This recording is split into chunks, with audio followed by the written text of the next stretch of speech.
Hi. Hello. Welcome to the Knotty Knitwits. I'm Leslie. I'm Michelle. Yeah. I'm trying to untangle myself. Yes.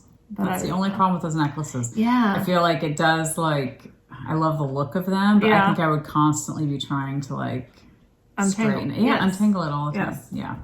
Well, you have one that's like that, don't you? I don't have a double type. Oh, you don't? Mm-mm. Nope. Oh. Nope. I just ordered a necklace, so that's coming in, but it was one of those Instagram. As soon as I saw it, I was like, I love it, and I ordered it, and then afterwards I was like, that was kind of silly. But we all have those purchases. I have a lot of them, though. I need to stop.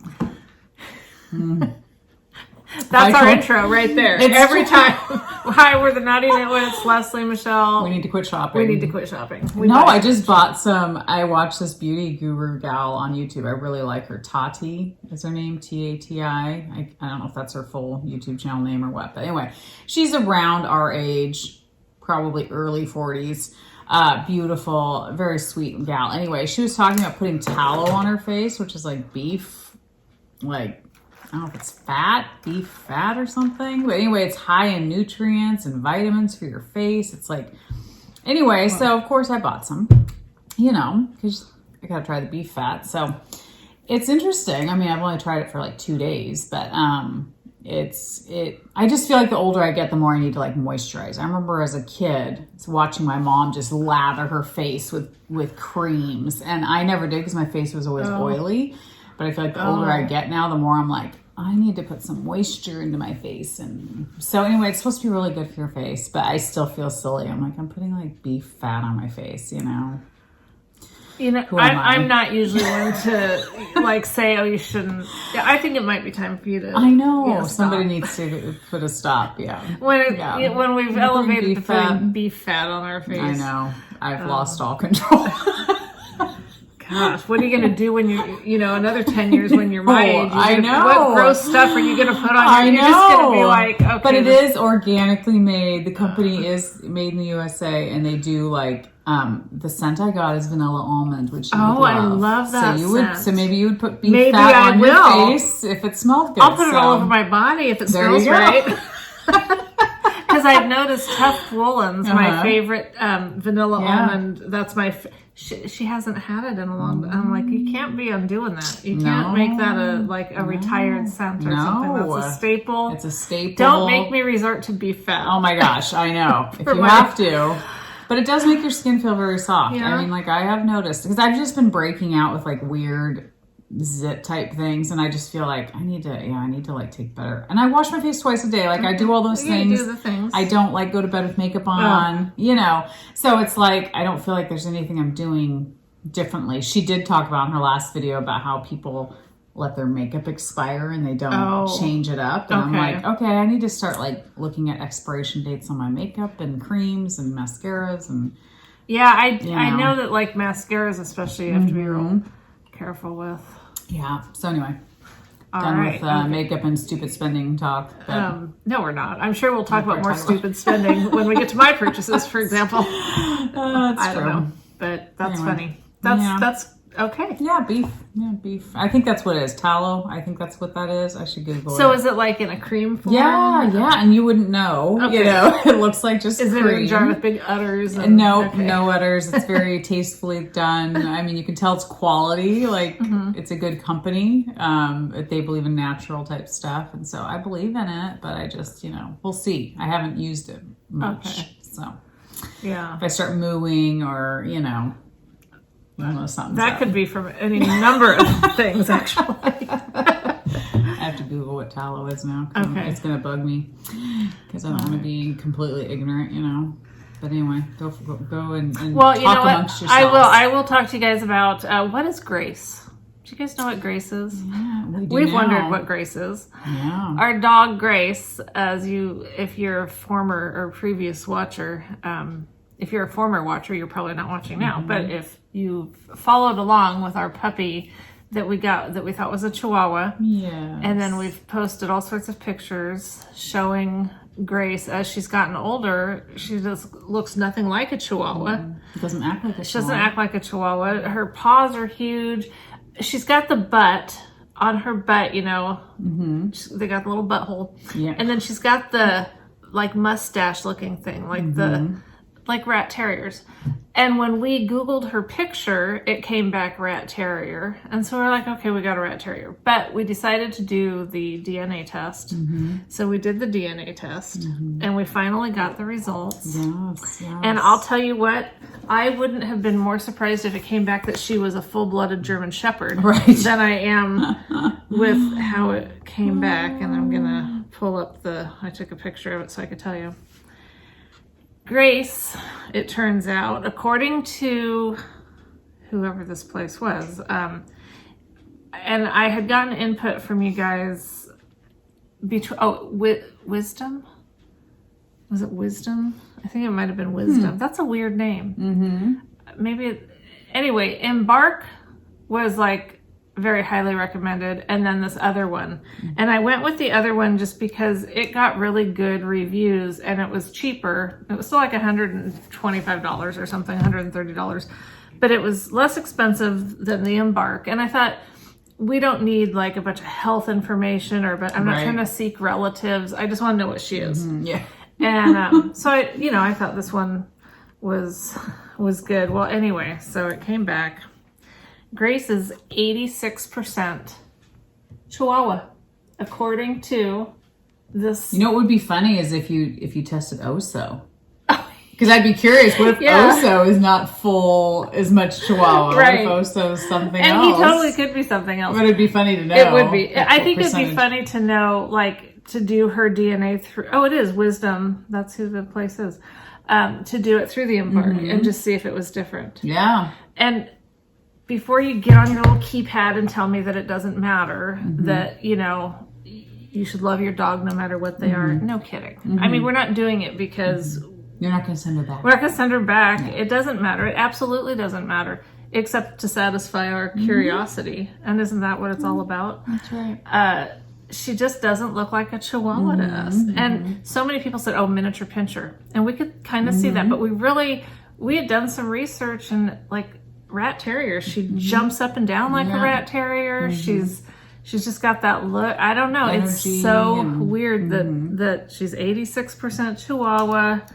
And they say 3% Toy Fox Terrier, 3% American Hairless Terrier, 1% Rat Terrier. Makes you wonder what we are, What percentage are we of different things? Well, I have my DNA, so I know. Oh, that's true. You do. You do. Yeah, that's how we found out Grandpa was my dad was a love child. 3% Companion, 3% Pomeranian, 2% American Eskimo, and 2% Pekingese. So somewhere in her, background. Anyway, I just thought it was really funny. Again, we don't feel 100% like... I just don't believe she's, I don't know. Again, it doesn't matter. But I guess if she's 86% Chihuahua, that other percentage, maybe some of the features are just more dominant. Clearly. Clearly, but you know what I mean? Like, those are what's coming through. But yet her genetic makeup is, I don't know, Just tells you genetics are interesting. It is interesting. Yeah. Okay, so tallow is made by rendering suet, which is the fat of cattle or sheep, typically the fat that surrounds the animal's organs. So you heat the suet to separate the fat from any remaining muscle or connective tissue. The result is a pure fat that once cooled is solid at room temperature. Like butter.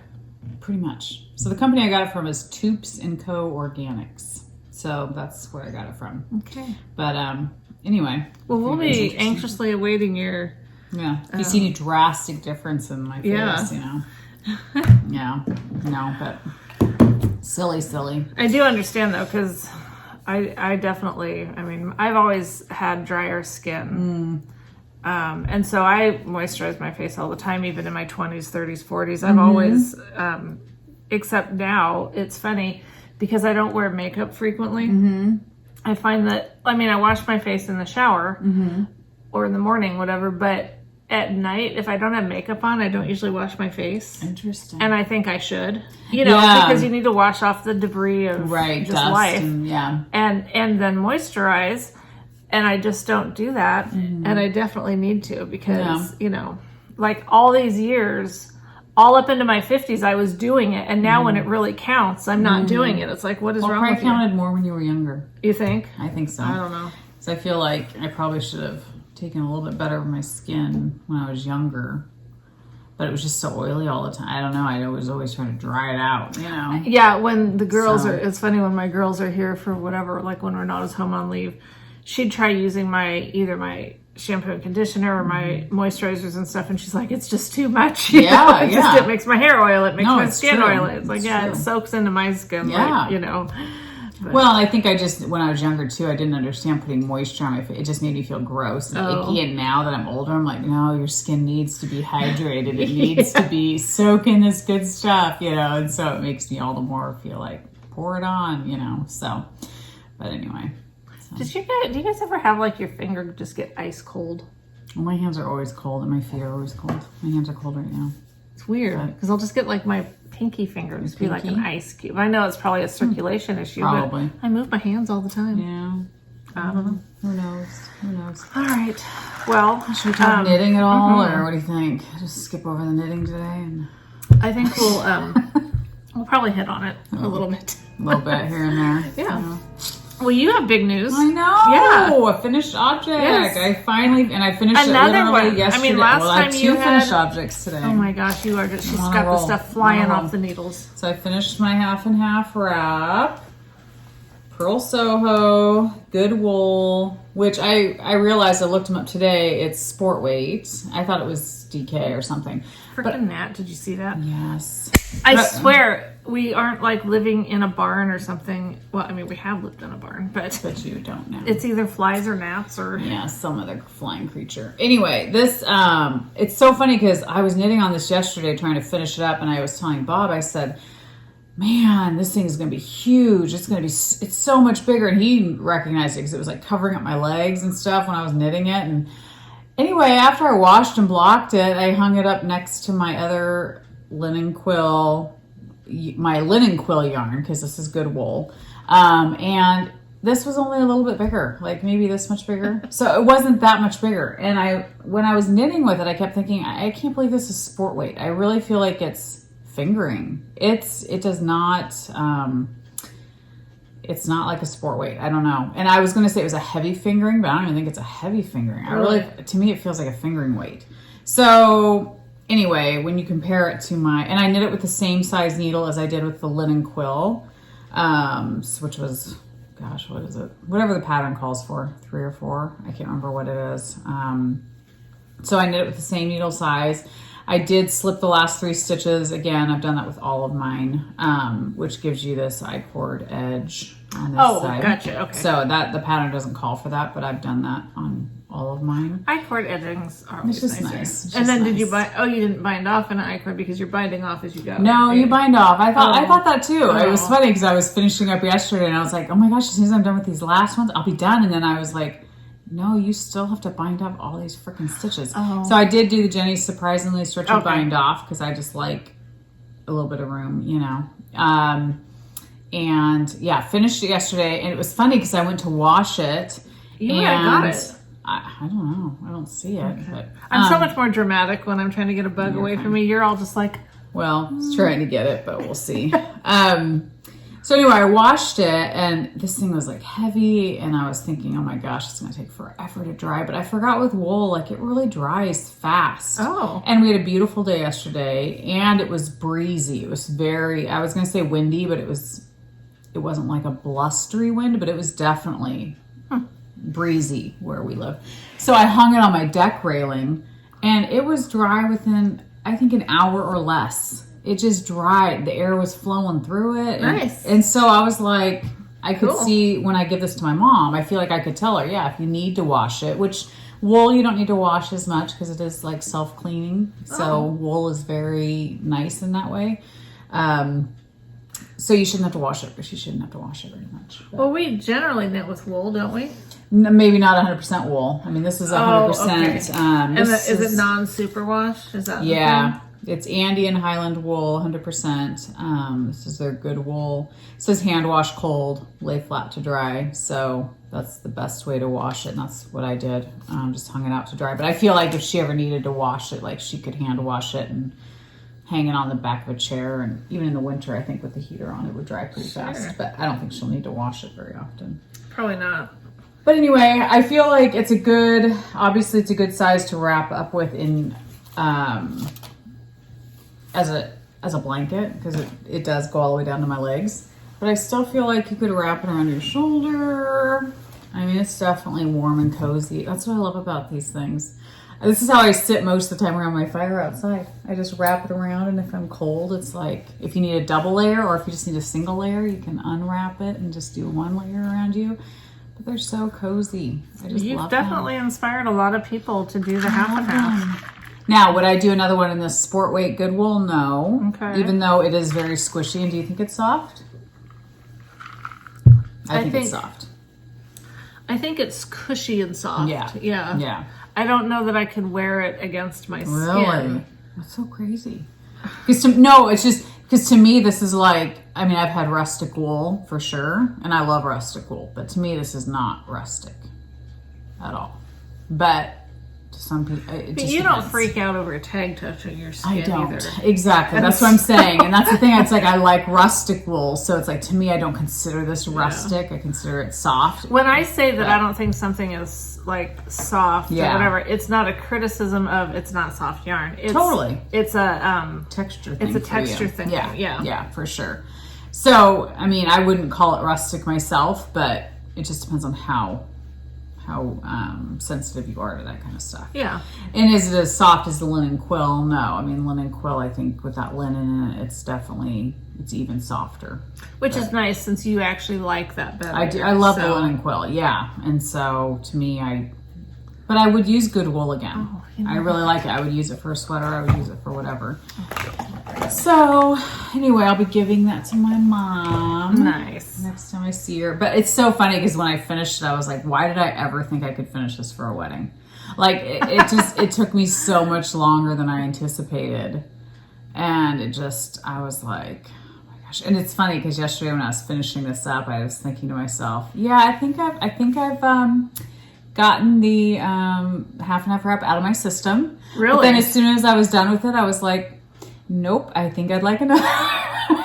Well, because you've got all those other colors. I know, and that's what I was thinking. The colors, and I love the feel of linen quill. I just love it. And so it was just funny because I think I was just done with these colors. They're not my colors per se. So I feel like now I can freely give this to my mom. She will love it and appreciate it. And now I can find colors that, are me. Yes, and yes. knit another one. But anyway, so I'm excited to have this done. I feel like I felt such freedom after I finished it yesterday because I was like, oh my gosh, now the world is my oyster. I can choose. Let's see what she does next. Yes, and I already have some stuff picked out. Good. So Awesome. Yeah. So anyway, cool. First finished object. Yeah. Well, I have some little socks that I cute.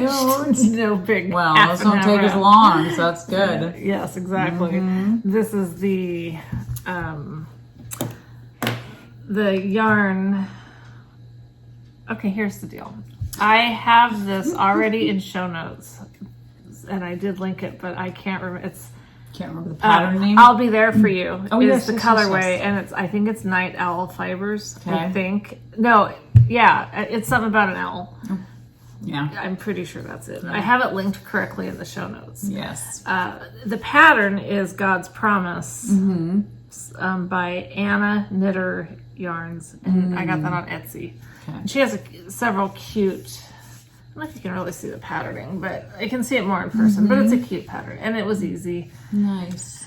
And so I'm going to send these off to my sister-in-law because that's what I wanted to do with them. Fun. But I wanted to be able to show that I finished something. Yes.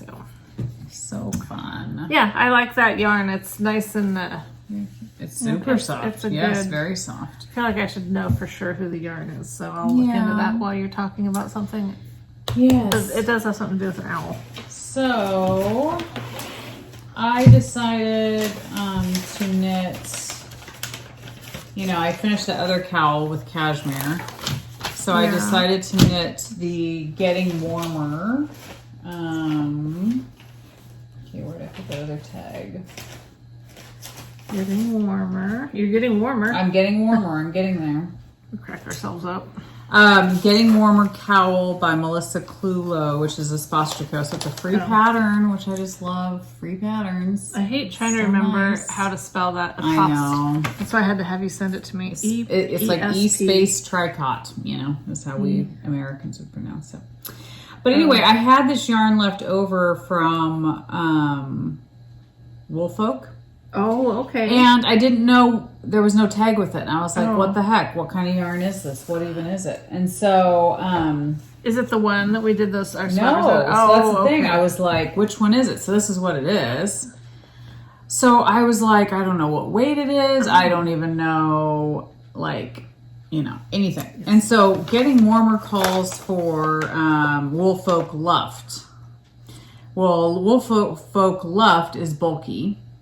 And when I started knitting this, I actually found the tag for this stuff, and it is Woolfolk Far, which is worsted, so not bulky. Oh, okay. Oh, okay. So, but I decided I was already kind of into it, and I was like, let's just hope it works out, and you know. So the bulky, if I would have used the Luft, it probably would have been even looser and whatever, but it turned out awesome, and I absolutely love it. So this is it's a great color. I love it. It's so soft. Oh my gosh, that's soft. It made me realize how much I love Woolfolk. Yes, I have like 2.5 skeins of the one that we were just talking about. Yeah, not the Far. Luft in a drawer from. I need to pull it out and do something because this is so amazing. This is luxury. I'll put it on. Okay, then I'll let go of it. Yes, that way you can kind of see. Again, you won't like it because it's very fitted. When it's that soft, it's okay. I know, but it's around your neck. I know, but if it's soft, I can maybe do it for a while. So this is how it looks. Oh, I like it. But I just love it because to me it's like, you know, like we always talk about, it's like it meets the need of like warmth and even your shoulders. So I think if I would have done it in the bulky, the Luft, maybe it would have been even looser around here. I don't know. Like, what size needle did you do that on? I did on the one they called for, which was like a 10.5 or something. A 10, yes, 10. And so it's a looser gauge because it's a smaller weight yarn, right? That would make sense, right? It would be looser. Whereas if I would have done it in the bulky, it would have been a tighter knit. So I like it. I washed and blocked it and just kind of, I did stretch it kind of over a chair a little bit until it got kind of dry. And then I took it off and just draped it over the chair. Okay. But I just think this is beautiful, and it's so soft. And in fact, I cast on because I have this much left. Yeah. Which I weighed it because I didn't have a ball band. I wanted to see. I have about 2 skeins worth here. Oh. I must have cast on a project a long time ago and then ripped it out and so wound it back up. That's more than 1 skein. Right? Yeah, this is you like must have 2 skeins. done Yeah, I think so. Okay. So I'm using it, and I just cast on another project, which I'll show you in a second with it, but part of me wants to rip it out. And I just started this morning, so it wouldn't be a big deal, and cast on another one of these. Oh. Because I'm just like, this is like a perfect gift knit. Like, I could imagine so many people loving it. I mean, this is like luxury. And it's funny because when I compared this to the cashmere cowl that I just finished, this is way better. Yeah. I like this way better than cashmere. This is like buttery soft. Buttery soft. The cashmere is nice, don't get me wrong, but Woolfolk is just... I forgot how much I liked Me too. Yeah. When I took it out, I was just like, wow. It makes me want to do another one of those dang sweaters. Yes. Yes. Yeah. I just, because when I had the one that was in kind of that color that I shrunk. Yeah. Before I shrunk it, I wore it all the time. Me too, and that's what mine's knit out of, is the Woolfolk Luft in that color. Yeah. It's got kind of white through it a little bit, but it's this color, and I love that sweater. It's like it's probably one of my favorite, if not my favorite, knit sweaters ever. What kind of keeps me from doing it, and I just have to work in small doses, is using those size needles. The pattern for the one that we're talking about, Turtle Dove or something? Turtle Dove, yes. Calls for 10.75. Yeah. And I have the needles because I've bought them several times for all the different times I've knit that sweater. Yeah. But it's just so hard on my hands. Well, my struggle with this and with the project that I just cast on with this yarn is the color and seeing it. I really, like, I was out on the deck the other night and I had all the lights on. And I was like, I gotta be able to see. Like, it's dark yarn, and it's, if you guys can't see it, it's like a dark purpley burgundy. Oh gosh, it's like the best. I love it. It seriously, I might have to go buy some more Woolfolk. I'm totally gonna have to buy some more Woolfolk. Me too. Until it was out of, like I said, I even have a couple in there. I should see if I can still get that. I just don't want to take it off. I know. It's like so soft. You'll be sweating in a minute. But I don't know. I'm cold. My hands are cold. Okay. So. Well, maybe. But see, it stretches enough, so I feel like even if you have a couple worsted skeins, I think you could do it as long as it's stretchy enough. This stuff is pretty stretchy, so I'd be careful with that because, you know, I was lucky that this worked. Doing worsted and not bulky. So it might depend on the worsted. I think it would depend on the worsted yarn. Yeah, this has a lot of give and a lot of stretch. And that's one of the things I like, because it's so airy. Their stuff is so airy that turtle dove. I could wear it like even on not like a warm day, obviously, but normally I can't wear big bulky sweaters like that because I just roast. But it's so airy, the air just moves through it. Lightweight, it breathes, it's all the things. Except for my sweater that I knit with Woolfolk Luft. It's that mustard colored one. I held it double. Oh my gosh. That one is like that would be bulky. It's still pretty lightweight considering. But it's that thing considering is a that hunk. It's knit with bulky double. No. It's a hunk. That's off the charts. But on a cold day, I don't know. I still love that sweater, but man, when I finished it, I was like, this is ridiculous. Yeah, and I'm sure your hands were killing. So anyway, I love that this is a free pattern. I'm like, if you're gonna knit something as a gift, and it's quick. It took me, obviously less than 2 weeks. I mean, I started it probably last week, and I loved knitting on it, so it was super enjoyable and easy and brainless. So if you're looking for a gift idea, I think anyone would love this. I would love it. I mean, it's so cozy and comfy. And do it with the yarn that they recommend. I mean, I think, if you can, because... That's a good enough reason to do it right there. It's just because of like, oh yeah, I'm going to get some of this yarn. Oh my gosh. I'm totally going to get some. And see, I have some left at home, the mustard colored left over. I have like a skein and a half, so I need to weigh it and see if it would be enough. I think it probably would be. Oh, it says 3 skeins though, so no, I wouldn't have enough. I'd have to order some more, but... You just order another skein of that. Maybe they have different colors. Because I'd be curious to order it or actually order the luft and do it in luft and compare it to the far. You know what I mean, as far as fit and size. I know. I don't remember the luft being quite as like soft as that one, was it? Yeah, it seems more air blown. Like it seems more like a tube, whereas this doesn't seem as much like a tube. You know what I mean? It's not. It's not a tube, actually. It's not at all. I'll show you guys. I kind of maybe like this better. Yeah. And this is, like I said, this is their worsted. And the other one is, the bulky is the luft. So that's the air blown one. Which was great for a sweater. Totally. Oh yeah, definitely. But I think, this is so beautiful and... It is. It's great. I made love me it. fall. And I remember, I don't know how long ago, but I remember you and I talking about if we were deserted on a desert island. Yes. What yarn would you? And I was always like Woolfolk. We love Woolfolk, and it's kind of like we both forgot about it in a way, like what happened. But now it made me just fall in love with it again and go, this is why I loved it. I mean, Well, anyone who would receive a gift like that would be like, wow, this is luxury yarn. Like, this is nice stuff. Yeah. You know, it's just, It's very I have nice. it wrong side out. It looks like it. I know. I was like thinking to myself. But no? No, because it's just stockinette, so it's just... Or garter stitch, so looks the same. And was it knit in the round, or did you seam it? Okay. Knit in the round, which was nice. Yes. Yeah. Cool. Well, good So anyway. good project there. That's nice. Yeah. I like it. That was My fun. hands, see, we talked about all that dryness. Now my hands feel super dry. I know. I've been using Rhinebeck Pearlie's balm all the time on my hands. I love it. And it's funny because the longer I use her stuff, the more I'm like, I really do love this scent. It's very subtle. Like, I'm usually a huge scent person. Is it this one? Yeah. And I love strong scents. But it's funny using that. I'm like, I appreciate the subtlety of it. Yeah. Well, it doesn't compete. It doesn't compete with anything. anything else. Yeah.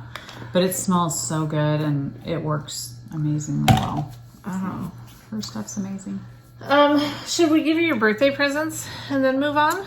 Or do you want to talk about more whips? We can talk about more whips. Okay. Yeah. Well, whatever. I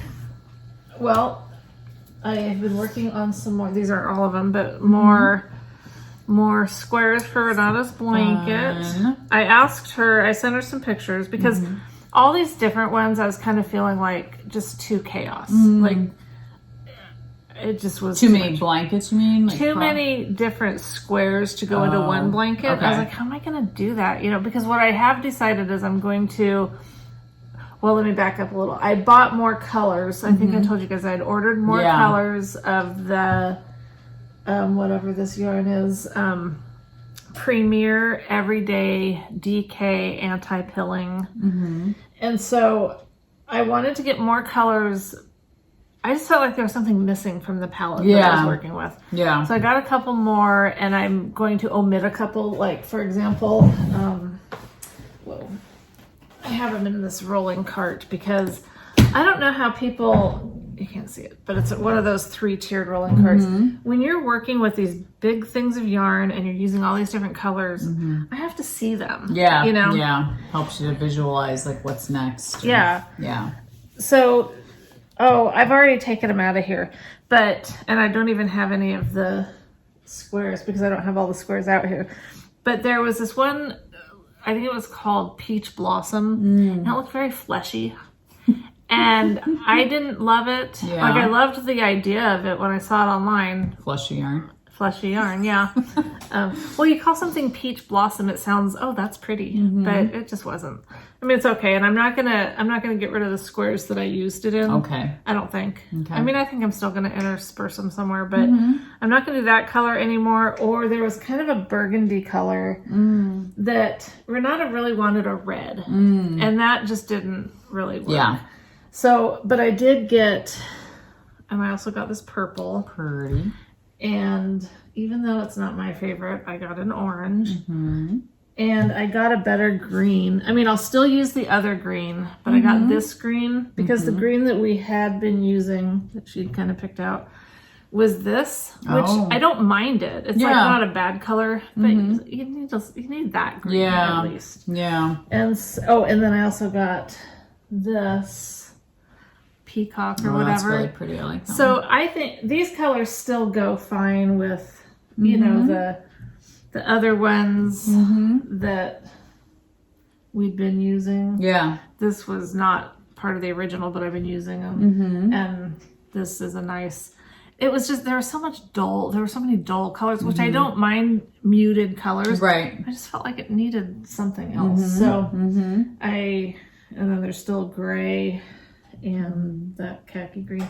But anyway, so now I'm going to I want to do some squares incorporating some of the new colors, and then I want to start building the blanket to join as you go. Like get caught up, but with some of the squares that have some of the new colors, so it doesn't look like, oh look, she all of a sudden just got new colors. I don't want it to look that obvious, but because I just don't like having all these squares piling up. It's not very motivating. No, I'd start to feel overwhelmed. Yeah. Like, oh my gosh. And it doesn't really ever feel like you're working on a project. Yeah. Like I like doing them, but then it's, I don't know. I need to get them. I need to get them going in an actual blanket. Yeah, so you can start to see the blanket coming. Yes, that makes a huge difference to me. Yeah, I agree. I agree. So anyway, I'd sent her all these pictures of different squares because I've tried some different ones and asked her, you know, which one she liked best. And she liked these flowers and then the basic Granny Square best. And then I did this one. This is another flower one, and she liked that one. So I was thinking, instead of trying all these other ones as well, I think I'm going to just focus on doing this flower, which is the Spring Square by whoever that says, and the traditional Granny Square. Maybe some of these, because she liked that. And then maybe even some solid ones, like traditional Granny Squares, but just solid colors, just to kind of put in there.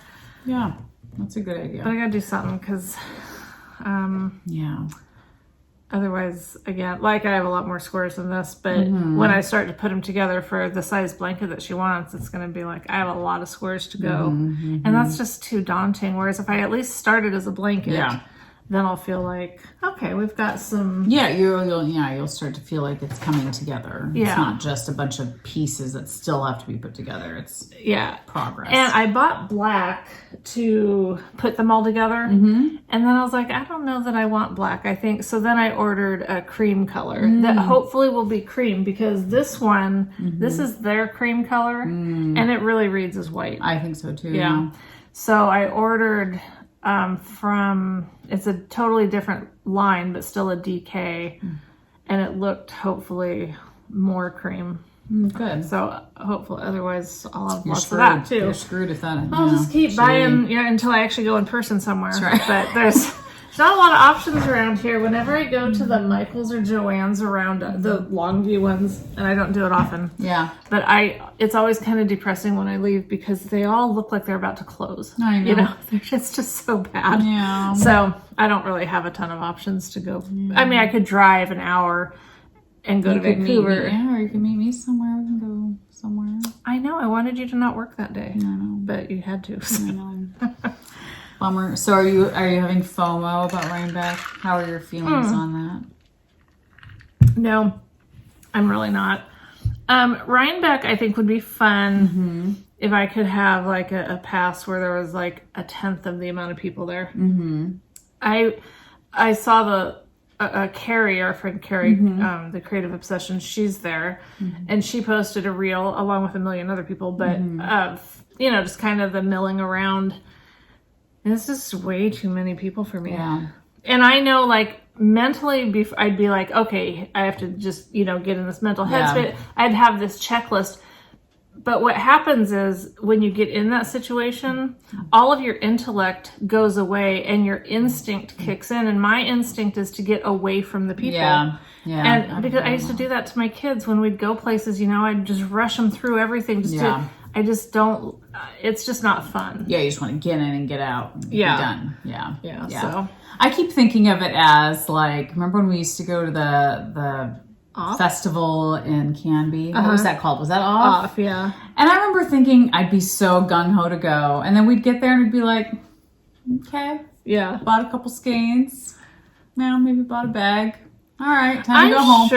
I'm sure Rhinebeck is way more than that. So I'm not dogging I think that part of it for us would be that because there'd be a lot of things there that we don't see all the time here. Whereas at our Off, it's always the organ more flock and fiber stuff. Yeah, it's always the same stuff that we'd always seen year vendors. after year. But if you went to Off if you went to Rhinebeck out of the gate, just a new person, I think it would be. But I don't know. I think it'd be really hard to. It's just kind of tangled and it bugs me. Look at that. I mean, it just bugs me. I know. If I had a dime for every time I say something bugs me, I must sound like a really intolerant person. It's okay. It's all right. And I don't want to go to Rhinebeck because all the people would bug me. No, I think Rhinebeck, I would love meeting people. I think that would probably be the thing. But then at the same time, equally, I'd feel overwhelmed. Yes. Because I'd be like, these people know me, but I don't know them, and I want to know them, and I want to act like they act like towards me. But I don't even think, I think Rhinebeck is such a bigger venue. I don't feel like we'd go there and there'd be a bunch of people that know us. No, I don't think so either. But I feel like even just meeting a couple people, I would want to I don't like being shallow, just surfacey. It's like I'd want to let's go get coffee. I want to know who you are. Who are you? Thank you for watching us. I want to know you. That's the hardest part with when we get messages from people or whatever, because it's I feel like they know us way better, of course, than we know them. Yeah. But I always feel I want to know you, but I don't know how to do that. How could I get to know you when Right. So it just feels like it's so personal coming from them, but it's not as personal me going to them because I don't know them like they know me. So it's just, I don't know, it's some of those weird things. So I feel like if I went to Rhinebeck and somebody saw us and wanted to talk to us, I'd be like, I just want to talk. I want to know you. How are you? Who are you? I think what she's saying is start sending Leslie messages with a little bio about yourself and... Yeah, just get to know you, so I can get to know you a little bit better. But it's just, so I feel like that's kind of a weird disconnect. Like, and I personally would not want to be part of the groups of the special people that get together on the hill or whatever. We're not hill people. That's just so cringy to me. We would be the type that would say, let's go meet by the bathrooms. Yes, we're going to be in the bathroom. That reminds me, we always forget to explain why we're posting pictures of us in bathrooms. Yes. And so our last episode, when I was adding the picture of us at the coast of our bathroom shot, that's just a thing now that we'll be doing when we go places together. Shots, you can just always know. And we did try to get a better bathroom shot, but people kept coming in, and we started feeling really weird. Yeah, and when someone comes in with their kid, you definitely don't want to be standing camera, taking pictures. So it's a little weird, but it's a little weird. We didn't want to get called. So we kind of got rushed, and we didn't want to get 86th from a bathroom, public restroom, or the whole beach. So we'll try to get more. But so for us, we would be the type that would say, let's meet by the trash cans or the toilets, and let's go chat and meet up. Because we're nothing special. Yeah, we're nothing special, and we don't want to be part of. We don't need the clout of everyone meeting us. So, but it would be fun to actually see people and meet people that Yeah, I think if I could do Rhinebeck in like slow motion, except I wouldn't want to be walking slow, but just not all the chaos. I just Well, and the lines. If I want some yarn, I just want to go buy it. I don't want to have to wait in a long line And we're not criticizing it. No, it's not at all. If that's your thing or you have a coping mechanism for that, yay for you. I haven't developed it. Yeah. And at this point in life, I'm probably not going to. Right. And I would like to say that I'd be fine. I think I would just be mentally tired by the end of each day. I think you'd definitely do better than me. Maybe. But I would still by the end of the day be like... Yeah, you'd be... Yeah, definitely. I just need some alone time. I just need some quiet time. No talking, no thinking, no... Because it does... I love being social, but then I also love my alone time too. So it's it's a mix. I just don't do as well in big crowds. Exactly. Yeah. I just shut down. Yeah. I just well, it's hard to be yourself. Yeah. It's hard to be yourself because you feel like you're on, in a way you're on, and you have to be on, but you don't want to be on. You just want to be yourself. I don't know. It's a weird feeling. It is. So I'll be curious to see how much Carrie loves it. I think she'll probably love it. I think so. I think so. I think the people get to her like anyone. Not on a personal level. No. But you guys understand because I think a lot of knitters, especially ones that watch podcasts. Well, we're a little too much to handle. I think an hour is probably our max for people to watch us. You know what I mean? Yes. They get their fill of us, then they need their time away for 2 weeks, and they come back and watch us. So it's the same thing, You guys understand. It's all fine and dandy. Yeah. So, so I guess we're not feeling FOMO. I don't feel it at all. The only thing I will say is what would draw me is being that my daughter is in Maryland. I would love to go. If I could have made the trip work to where I could go spend time with her, and then she and I go to Rhinebeck and meet you there would be. That'd be ideal. That would be perfect. But even at that, I would still have the challenges that I would face with wanting to just instinctually get away from people. Totally. Yeah. Your fight or flight. Yeah. You wanna. Yeah, when I was a cop, I'd been in riots and stuff, and I think that's probably where a lot of this anxiety maybe comes from. Exactly. And it's you can know that and you can talk yourself through it. Okay, no one's going to be throwing bottles at me. No one's going to be, throwing explosives at me. It's all good. But still, that's just in there and you can't just make it go away. Yeah. So it's better to just not even, and who's to say, I'm not saying that I could be, you could be at Rhinebeck and maybe someone could throw a bottle at you. It could happen. Hopefully not. I'm not really scared of throwing incoming bottles. Especially if they're full. Depends on what it is. Yeah, if you're going to throw me a beer, I'll take it. I'll try to catch it. Yeah, throw me a bottle of vodka. It's all good. That's right. If it's good vodka, though. You know. Right. We are a little picky. Well, maybe a little bit. Maybe. Any other... I don't have any FOs. Okay, I have works in progress. Me too. Still. Yes. So I haven't done a ton, but my ugly, god-awful sweater. You're not going to give up on it. I'm not going to give up on only because, and this is the only reason, is because I cannot rip it out because this stuff you can't rip out without shredding it all. And that's the only reason. If this was a fingering weight sweater with mohair, I'd be ripping it out. because I think it's ugly as sin. But I'm going to finish Well, it. some sin is actually quite attractive. That's true. You know, on the true. level. So That's true. this could be one of those ones that's, you know, it's Well, the thing is, it's funny because I think it's ugly, but I will still wear it because to me, it'll be a finished garment and I'm going to still wear it. Good will I for wear you. it out You in should. public? I don't know, but I will wear it around the house. It'll be warm. So I just think it's hideous. But so I did, you know, I didn't knit much. I knit probably 5 rows on the mustard color, but this is my last color before I just do the black rib here, and then I will just have to do the sleeves, which I don't think is going to take too long because it's already, you know, it's a whatever that shoulder's And called. since you already hate it anyway, you could just do it like a capped sleeve and just be I done wouldn't, with it. because then I really wouldn't wear it. okay, I really okay. have to do some kind of a balloon sleeve or something for Okay. me to even remotely want to wear it. Gotcha. So it at least has to have the shape I want. Otherwise, it's just going to sit. So I will wear it, but, you know, will I admit that I made it to anybody? Maybe not. You know, if anybody asks, oh, your sweater. Yeah, I bought it at a thrift store. No. But this is with the plates, the plotalopi, multiple colors, and then I'm throwing black in once in a while. And then I'm holding it with that white mohair that's just from Wool to Die For, I think is what it's called, the shop. Because you did get some from them, didn't you? I did, you were right. It's so Okay. funny. I was like, Michelle knows my stash better than I do. I went home and I was like, do I have mohair from them? And I was like, yep, there's a bag. Nice. So it's very floofy. It's it's not dyed at all, but this is why you don't pay a ton for it because it's undyed and you can dye it if you want. But I'm glad, I don't know. Wool to Die For, I think is an amazing site because you can get yarn for a lot cheaper, but it is all white. So, you know, there's that. But so anyway, I hope to finish this by next podcast. That's my goal. Okay. Just because I want it off the needles, and I have a couple other sweaters that I want to that I am going to cast on. So actually, I take that back. I may not finish that because if I cast those on and I like them better, I'll probably be like, It is always that, you know, you got the angel on one shoulder saying, finish. And then the other angel, because it's not a devil, because there's no right or wrong, but you've got the other one saying, cast on. yes, cast enjoy on, what you're knitting on. Yeah. Life's too short, you know, so. Yeah. But yeah, it's, So we'll see. speaking of that dilemma, Yes. my Bubbles cardigan. Yeah. Everyone's doing the new Stephen Yes. West. I almost said Stephen King. The new Stephen. Well, it's almost Halloween. Yeah. Knit along, the mystery knit along, which is great. Good for you guys.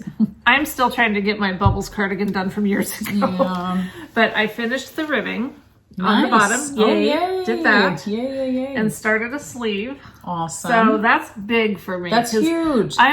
when I first finished the ribbing, I was like, okay, now I'm going to put it away for a while because I was really dreading the sleeves. Not so much like Sleeve Island, but Right. picking up the stitches and just dealing with it. I just didn't want to. I really just didn't want to. Yeah. So I thought I better just do it. Yeah. Even if it's not going to be beautiful, it just doesn't matter. And be so, well, I'm not really good at, you know, like doing it, but it's fine. Yeah. I mean, you're not going to be able to see. So How did this you is- know which color to start with for the sleeves? 'Cause Well, there's so many colors. I could have done it probably better, but I chose to do it in my color that I did. See, this was stupid because this was where it all started with this line. Okay. You know, it starts with this I-cord kind of thing. Yeah. And then I went into the light pink, the blue. And so I started with that color, but that's now it's out of sequence because but I'm not gonna fixate on it because it doesn't. No. There's a whole lot of color going on here, There is. and a whole lot of stripes, and a whole lot of. Yeah. It just doesn't matter. But Yeah. that's what I did. In retrospect, maybe I should have just started because technically I would say this light pink is really my first color. Or when I was putting my colors together, I should have done this burgundy color. Like, I shouldn't have done it again. Like, if it was going to be my first color, then I shouldn't have done it again right here. But I mean, who cares? Yeah. I don't look at this and like, I don't even see one color. It's just No. like, oh my gosh, there's a lot going on there. Yeah. Like so much so that I wonder why I chose to knit this. Really? You know, yeah, because it's just so busy. I know, but I don't feel like it's obnoxious though. I don't feel like it looks like there's rhyme to it. I honestly feel like, look at that. I mean, Sure, there's because rhyme to it. It's the same 8 colors or whatever in there. You know. I think if you would have just done random colors, 50 billion colors, then yes, it would have been chaotic. But I feel like, no, I feel like it looks very nice and not, I want to say it looks subtle, but that's not the right word. It's not subtle, but it looks plain. It looks planned. It's planned. It's just, I think if I had it to do, like if I was starting this project over again, I would choose totally different colors. Oh, that's how I am with this. Yeah. I think it's god awful, and I would have done just 2 colors or colors that go better together. You know? Yeah. Like I love all these colors. Yes. And I think that they look good together. They're beautiful. Yeah. For a blanket or something. I'm just not sure. I think it's going to be I'm gorgeous. not sure. But it doesn't matter because like you're saying with that one, I'm way too invested in this. I'm going to finish it someday. And I think if you wear like a white t-shirt underneath it, it'll tone it down a little bit. And the band around it is all going to be in this color, so that'll help. See, that's going to be perfect. It's going to be perfect. It'll be okay. It'll be amazing. It's going to be beautiful. I dread... Like the sleeves actually going better than I thought it would because what's nice is you're knitting in the round. That's a small Whereas when you're doing this whole thing, you were knitting purling, which I don't mind purling. It's just this, it's a lot less stitches. It's getting to be less stitches because I'm still doing the decreases. Okay. But it's a lot faster. Totally. Because of both reasons. Yes. And you're changing colors more frequently, which probably makes it maybe more enjoyable too. Because I hate knitting with the same color for too long. Yes. But have you thought about doing the second sleeve, getting that cast on now so you kind of coincide it together? I need to get another of this size. I guess I could magic loop it. Yeah. But I won't. So I should just get another. I usually have multiple but for whatever reason, whatever this size is. Yeah. In my case anyway, I only had one 16-inch. Oh, okay. Because that might help you too, knowing I'm doing both sleeves at the same time. It would, because the whole sock thing. Yes. That's a 5. Okay. Yeah, I might do that. I might just order another one, and that way I could get it going. Because with that, I think I would feel the sleeve island. I would be like, Lord, help me, get me through this. But if I knew I was doing both simultaneously, it would help. Yeah, you're right. And I did think about that originally, but since I only had the one needle, I was like, well, whatever. But no, I should. Because I don't really enjoy doing this as far as... Like, I don't mind sitting and doing it for a bit, but when I think about how far I have to go, it's daunting. Exactly. But equally, if not more daunting to me, because I hate picking up stitches, is picking up all the dang stitches. See, that's what keeps me from doing cardigans. I love cardigans, and I would wear them all the frickin' time, but the thought of picking up stitches to do all the way around and making sure that it fits right and doesn't bunch... It keeps me from doing cardigans. And I know there are some cardigan patterns that you knit the collar with and that is the type I will do again. I think that's the only type I would do. Yeah. I did at least slip the last and first stitches as this was going so that it would be easier to pick up stitches. Nice. But it's still going to be a pain. It is. But, you're right. The ones that have...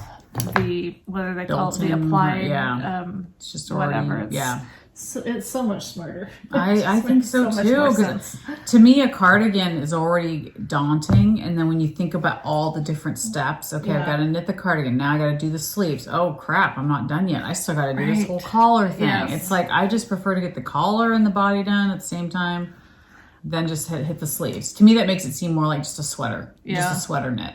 Because I love cardigans because I take things off and on so much. They're really nice. It's just So we should have everybody send us their ideas for cardigans that have the applied. That'd be helpful. I just saw one the other day actually. Someone posted, and I was like, yes, that's what you need to do. Because I would knit one. I would love to knit a cardigan. I love cardigans, but that's what keeps me from doing it every time. I want to ask, do you think this and this are the same yarn? Same color or same yarn? Same yarn. No. Why? Well, because this is the yarn that I've been using, that I used for my my ribbing. Yeah. I was pretty sure I had 2 skeins of this, Yeah. but I can't find the other one. But then I have this, and I thought, oh, maybe that's it. Maybe I'd already done it. I mean, it could be, but to me, the twist looks slightly different. And feel them. Do they? Gosh, I'm just... And the color, but it's so subtle that I don't think that an average person would know. This feels softer. That feels very squishy and soft, doesn't it? Well, this it should be because it's a cashmere. This feels soft. It's a Miss. That's Miss Babs. Yeah. Whatever her. I'm pretty sure it's a fingering cashmere. What do you guys think? That one. They look very much the same. They look so much the same, but I'm with you because I was kind of like for a while I was like, oh yeah, they're definitely the same, and I was like, no, they're absolutely not. This just isn't as soft. This is like butter. And this is very soft, but not as soft. But the colors are almost, I mean, you would not know. So you think I could get away with using that on the band? Totally. Okay. I would totally do it. All right.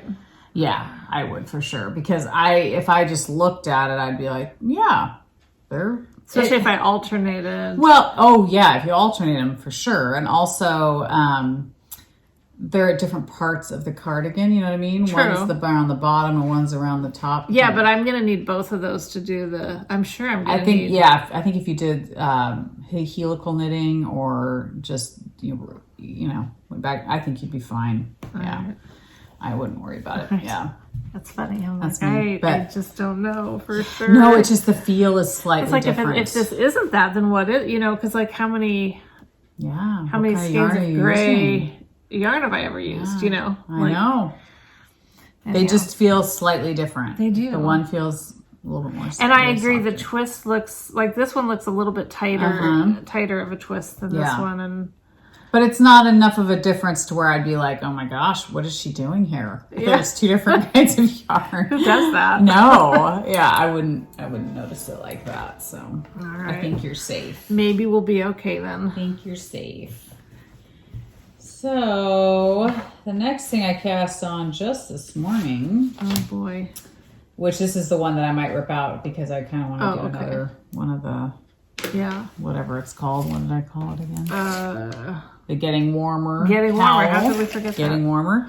This is a free pattern from Laine Publishing. How do they pronounce their magazine? I don't know. I don't know who their magazine is. It's Laine, but it's not Laine. Oh, I don't know.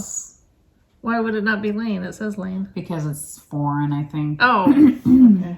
I don't know. But anyway, it's called the Softy Hat. The Softy Hat. Softy Hat. Super cute. It takes, it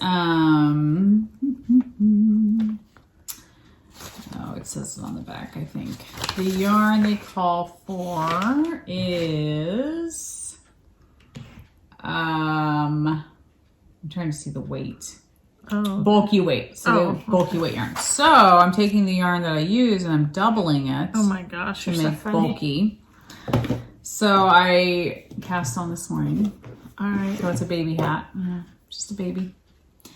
But I'm just debating because I'm not a huge hat wearer, but yet at work it gets freezing at my work in the winter. So I definitely will have to layer up and like, you know, I probably will wear hats this winter at work. So I'm going back and forth. I'm like, I definitely have enough to knit this hat, but I would not have enough then to knit another one of those Getting Warmers. But then I'm like, I can just get some more yarn, you know, buy some more yarn. So I don't know. We'll see. I don't know. I like the idea of a small project right now. Mm-hmm. I have a couple of, you know, like I said, sweaters that I want to cast on. So I feel like this would be a nice, fun little finish it quick, you know, type of a hat. And I think I would definitely, and to imagine how soft this is going to be. It's going to feel so nice. Do you think it's going to be as soft doubling it? No, because it's definitely going to be bulky. It's definitely going to be bulky for sure. So is it the hat pattern that you're set on or using that yarn? Because maybe you could find a hat pattern that you like that you weren't doubling that. What the heck happened here? It looks like... Oh, it just got twisted. I think it's a mix of both. I really like the hat. I think it's a cute hat pattern. It's just knit one, purl one, so it's Okay. extremely simple. It's a free pattern, but you do have to go onto their website to get the pattern. It's not, I don't think it's on Ravelry. I think you have to go on to Laine, whatever it's called. I don't know how you pronounce it. Onto their site to get. That's how I had to do it. So I do like the hat a lot, and I love this yarn. So, and to me, it's like, oh my gosh, I could wear the cowl with the matching hat. You could, yeah. I don't know, Okay. but I just think it'll be a good work hat. It'll be super warm. I'll be curious to see. I'm going to go a couple inches and see, like, am I sick of knit one, purl one? You know, holding double. Holding double. You know, holding double's not fun. Yeah. Or is it like, no, it's fine. I like it, you know. So I'm not afraid to rip it out if I need to. I saw a tip on something, somewhere. You've probably seen this. Yeah. It's just that, and I can't give credit to whoever. I don't know that they invented this wheel, but they recently talked about it. Yeah. Putting a button through when you're knitting from both ends. Yes. Using a button, putting the strands through the button. Oh. Because then it keeps them from getting to. You still have to do some manipulation. Yeah. But they said it wasn't as bad as. Interesting. I did think about dividing these two up, pulling from the in and out, and making two separate balls. But so far, I mean, it's been okay. It's been okay. This yarn isn't super, like, you don't have to worry about it felting together or anything like that. So I feel good about that. That was the other thing I loved about the linen, not the linen quill, the Pearl Soho good wool, is that I could just spit splice the whole way through, which was awesome. Less ends to weave in. And also when I washed it, I felt like I didn't agitate it, but I definitely, you know, fingered it a little bit while it was in the water. And I felt like the more you wash it, it's going to felt and be really strong, you know, and sturdy. So I love that about it too. I love being able to spit splice stuff. Yeah, not something I've done yet. But I don't ever knit with anything that is 100% just wool. It's, if I use it's superwash or it's and you can't do that with superwash, right? It has to be the has to be animal. Yeah. Right. Well, I mean, I think the thing with the superwash is because it strips it of its little teethy things or whatever. That is true. Sounds weird, but yeah. Well, thanks for those who piped off on my blanket issue. Yes. Whether you said whatever you said, you know, even if you said, "Oh, you should do all white or do all black," Right. But you know, when you ask for input on something, we expect to hear back. It's just funny when that really shows you what you wanted to hear. Well, we like to be told what to do, so it's. But it's very when nice. when people were saying to keep going with the black and white, I was like, oh, good, you know. So like that gave was you permission exactly, which is so silly because you know should just you're do the what you boss want of anyway. your own knitting, but it does give you confirmation. It does, because sometimes you think, am I just being weird here? Is this, you know, whatever? Well, and sometimes you guys probably lie to us. I mean, it's just like with my god-awful sweater. No. So many people have been like, oh, it's pretty, keep going. I'm like, no, it's okay to admit it's ugly. Like, I'm finally willing to admit Well, don't it. you think people would just not say anything? Maybe. That's I don't me. know. I mean, I would just But then be some like, people I are just just won't so say anything. sweet. You know, they want you to be like, it's okay, Leslie, that your sweater's ugly. Yeah. But I just feel like we have to be lying because it's ugly, and I'm okay admitting it's People just have ugly. a different opinion of things. I mean, when you see someone wearing something that you think is ugly, you have to know that they don't think it's ugly. Well, you hope not, but No, I'm of course gonna not. wear that sweater even if I think it's ugly. I'm wearing it because I made it. But will I admit that I made it? Probably not. To anybody who asks, probably not. Oh, you will. It's nice. No. So I kept going Yay! with the black and white, and I'm really glad that I did because Yay. I do like it. It's very striking. What's super funny to me though is there's another. I'm sure there's lots, but someone brought to my attention another gal who has a podcast that she is doing a blanket that's from a pattern that's very much like this. It's like the puff stitch and everything circle, although their circles are a little bit smaller, and then they use more of the contrasting color around it.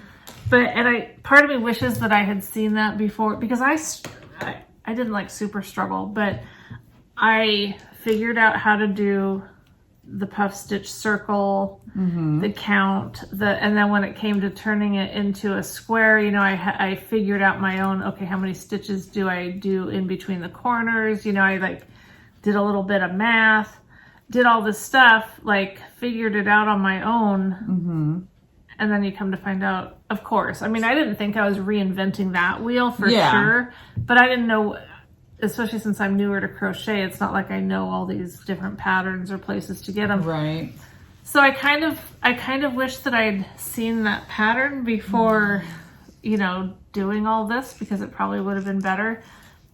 Although the reason my circles are the size that they are is because I wanted to be able to use 10 gram minis. Oh, right. So There you go. I mean, it's fine. Yes. And I don't dislike it for any, like, I don't think my circles are too big. No. But I do think the one that I saw, that they're a little bit smaller, like one round smaller with a little bit more of the contrasting yarn built up around it, I did kind of like that. So, but I'm not gonna change what I'm doing. This is what it is. Yeah. So anyway, it's been Fun. And I do like the flexibility, like some people pointed out, of squares. There's some squares that just look better with white and some that look better with black. Yeah. Or circles. So it's funny now because I'll do one and then I'll be like, if it could go either way, I'll lay it. I can just lay it like this is a template, and I can be like, okay, well, that's what it would look like on the white. Oh, that's cool. Or I look and I'm like, this one in particular, I went back and forth because I was like, it looks really good with the black. Oh, yeah. But then, you know, I thought, No black. I really thought I was going to like it with the white better, but once I did that, I was like, oh no, that has to go The with black black. is really striking. Yeah, it really makes it pop. Yeah. Yeah. So yeah, That's cool. No, that's such a great thing that you can do that. it's fun. Yeah. And I just feel like, I don't know if this happens to you guys, and maybe again, because it's crochet and I don't have that embedded in me, but if I go more than a couple days without doing one of these, I forget. Oh, I thought you were going to say you have withdrawals. Or No, I'm like, okay, how do I do that again? I'm the same way with crochet. If I really have to stick to it, Yeah. like anything that I've done with crochet, I would have to go back and watch another video like, to refresh my memory. And then I'd be like, oh, okay, I'm good. Yes, but it's so pathetic. it's not in my brain enough yet to be able to, like, I really have to watch something. And Yeah. But it's fun. I was even thinking about the granny stripe, like this thing. Yeah. Do, like if I was going to do another blanket like that, because you know how one end is different than the other. And I finally got it. Like it totally clicked in my head the last one I was doing. But now I don't remember. Oh, no, totally. So My crochet blanket I'm doing right now, I'm going to have to go back and I have to dig it out for one thing. It's in a bag. I haven't touched it for a couple months, but I would have to go back and go, oh, what am I doing here? Okay, you know, and refresh my memory. Yeah. But, yeah. And I use this, it's just like this piece of fabric stuff that just me, grandma, my favorite basket. Yes. When she sent these baskets, she had them kind of wrapped in these things. Yeah. Well, now I use this on my lap when I'm working on this so that I have some contrast between the black yarn. Oh. Because like you're saying with that, when you're working with these dark colors, it is so hard. And when you're trying to go into all these little stitches to join them, it's not difficult per se, but you have to be able to see it. Yes. Yes. So it's... Well, it's that time of year where it's starting to get darker earlier, and it's like when you're working with dark yarn, it's like, man, you definitely need the light, you know. Well, you guys can't see this, but you see how I moved that ugly lamp out by my chair? It's not a pretty lamp at all, but I have it by my chair because the pretty lamps that we have don't give me good enough light. Yeah. And my husband likes to sit in the dark and watch whatever we're watching, and I'm like, no, give me all the spotlights. Yes, I need lights. Yep. Well, and a lot of times we've been, you know, we'll sit out on our deck every day. And this morning we were out there eating breakfast, and then we sit out there most nights, and it gets dark. And so if I want to knit out there, I have to turn on the porch lights, and I have to turn on the twinkle lights, and turn the fire pit on. You know, it's like I need the light, especially with these colors. If I'm doing lighter colors, I don't. But if I'm doing something like this, I definitely have to have some lights.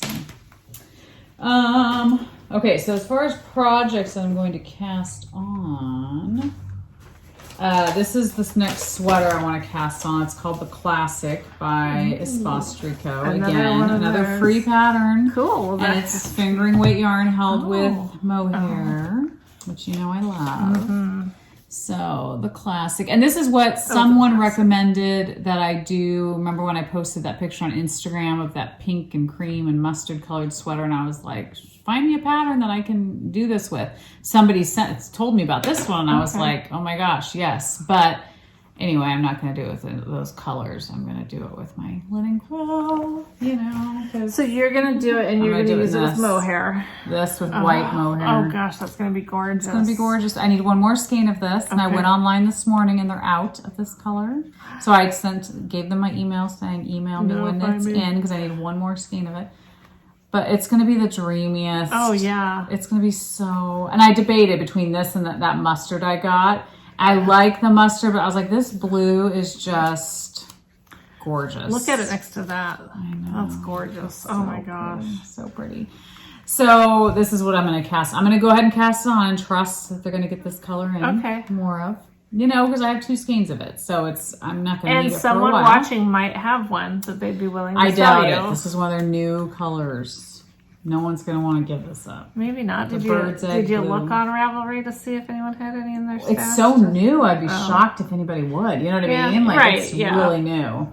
This is one of their 5 colors that they just recently came out with. So, but it already has a nice little halo. So to mix it with mohair is just going to be so dreamy and soft. And it'll be interesting to see it when it's done, because I do really like that sweater, but I can't do the mohair. So I just wonder. Right. Well, you could do that other stuff, the alpaca, can't you? Because you can do that, right? I don't know yet. You should try something with that, because I've heard so many people say, "Oh, I can't do mohair, but I can do." Is it alpaca? Is that what it is? Isn't it the? I don't remember if it's the Suri. Is it Suri alpaca? Yeah, that's what it is. Yeah, and a lot of people like that better and don't have the issue, so you might be fine with it. But anyway, I'm so excited to cast that on. Yeah, I can see why. Might cast it on today, but then I have this other sweater. Should I just show this? Yeah. So then the other one I want to cast on is a Pearl Soho pattern. So it's free. Okay. Another free pattern. This is the daily pullover, which everyone has knit. Really? With linen quill. I haven't. Oh, okay. So I'm going to knit this. What did you say it's called? The daily pullover. Yeah, and it's one of Pearl Soho's patterns. You guys should check out their site. I'm sure everybody has. But they have so many patterns. And I love that it's in a way one-stop shopping. Because you can find a pattern there and then go, oh, they're using their yarn and this weight. Cool, let me just go buy it right here. And you've got the pattern and you've got the yarn, you know? So it's kind of nice for that reason. But I'm going to do it in the beautiful green. Nice. This is the juniper green. This is the linen quill again. So it's alpaca and Highland wool and linen. So I've been wanting to do this sweater for a long time. In fact, I think I've printed this pattern out probably 5 times. Oh, and this morning I went to go find it. I was like, where is it? Do I need to print it out again? And I found it in one of my knitting bags. Because I've literally wanted to cast this on and just never have. But Leslie from our Friend to Knit With podcast, who I love, she's knit several of these. And she just loves them. And so I like her aesthetic. Whenever she wears something, I think I have to have it because she looks adorable in it. So I feel like I think I'll really like this sweater. It looks like a nice basic sweater. Totally basic. But I like the V-neck, and I think it'll be warm, but yet, so versatile. Like I feel like it could go with jeans, it can go with dressier pants, whatever you want to do with it. I like that V-neck too. I think I prefer V-necks than the ones. I do too now, just because of my tattoo. I like my moons showing. Sure, so to me, it's like I like that. Whereas I used to not like V-necks very much at all. But now I'm like, I like all the V-necks. Well, sure, if you got the So anyway, I'm excited to cast that one on too. I think the other one will probably come first, but then I love that green. So yeah, how are you going to discipline yourself to work on a sweater that you hate? I know. That's what I'm saying. It's going to be very hard. But I think the thing that'll get me through the ugly sweater is I can't wait till it's just done so I don't have to work on it anymore. And also, I'm so close and it's bulky, so those sleeves should go pretty dang fast. And I'm not going to decrease at all. I'm just going to knit straight sleeves. Okay. You know, I think, so I'm on the home stretch. You are, definitely. So I need to just plow through and get it off my needles. And it'll be so freeing to feel like it will. It's so nice to finish these projects finally and feel like, oh my gosh, I'm accomplishing something. I'm not just like slogging through, I know. you know? I do. I totally understand. I even broke out my socks. I was going to bring them, but I didn't work on them at all. The ones from Knitty McPurley,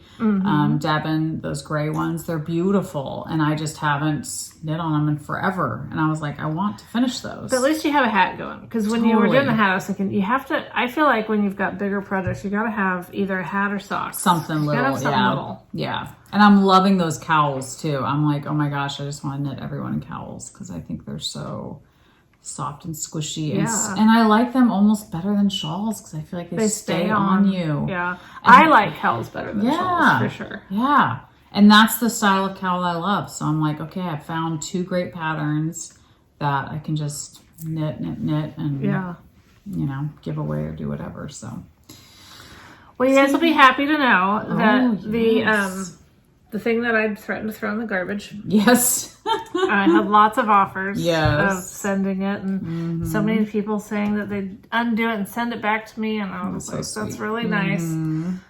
Gail, our friend Gail that I meet up with sometimes, had said that she would do it, and I said, great, you can have the yarn. She's like, no, I'll give you the yarn. Well, since there was 2 pieces, I was like, okay, you can have half and I'll have half. That'll still be plenty of yarn. Perfect. Well, when we got together the last time, Carrie was there, and she got this end going for me. Because a lot of you told me, and you were absolutely right, and I had no idea, that I was trying to rip out from the wrong end, if you know, in crochet. I mean, I guess it matters in knitting too, but for whatever reason, I wanted to undo it from where I finished. Oh, yeah. Yeah, I guess it would be opposite then from knitting, because in knitting, you're going to undo it from where you finished.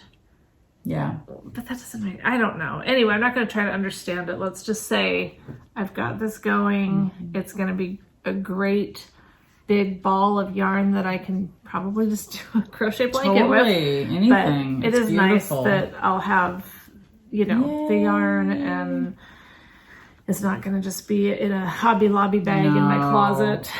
Speaking of that, though, I did a huge, went through all my clothes the other day, even went through my knits. Yeah. Went through all of my hand knit socks and got rid of a ton. Oh, good for you.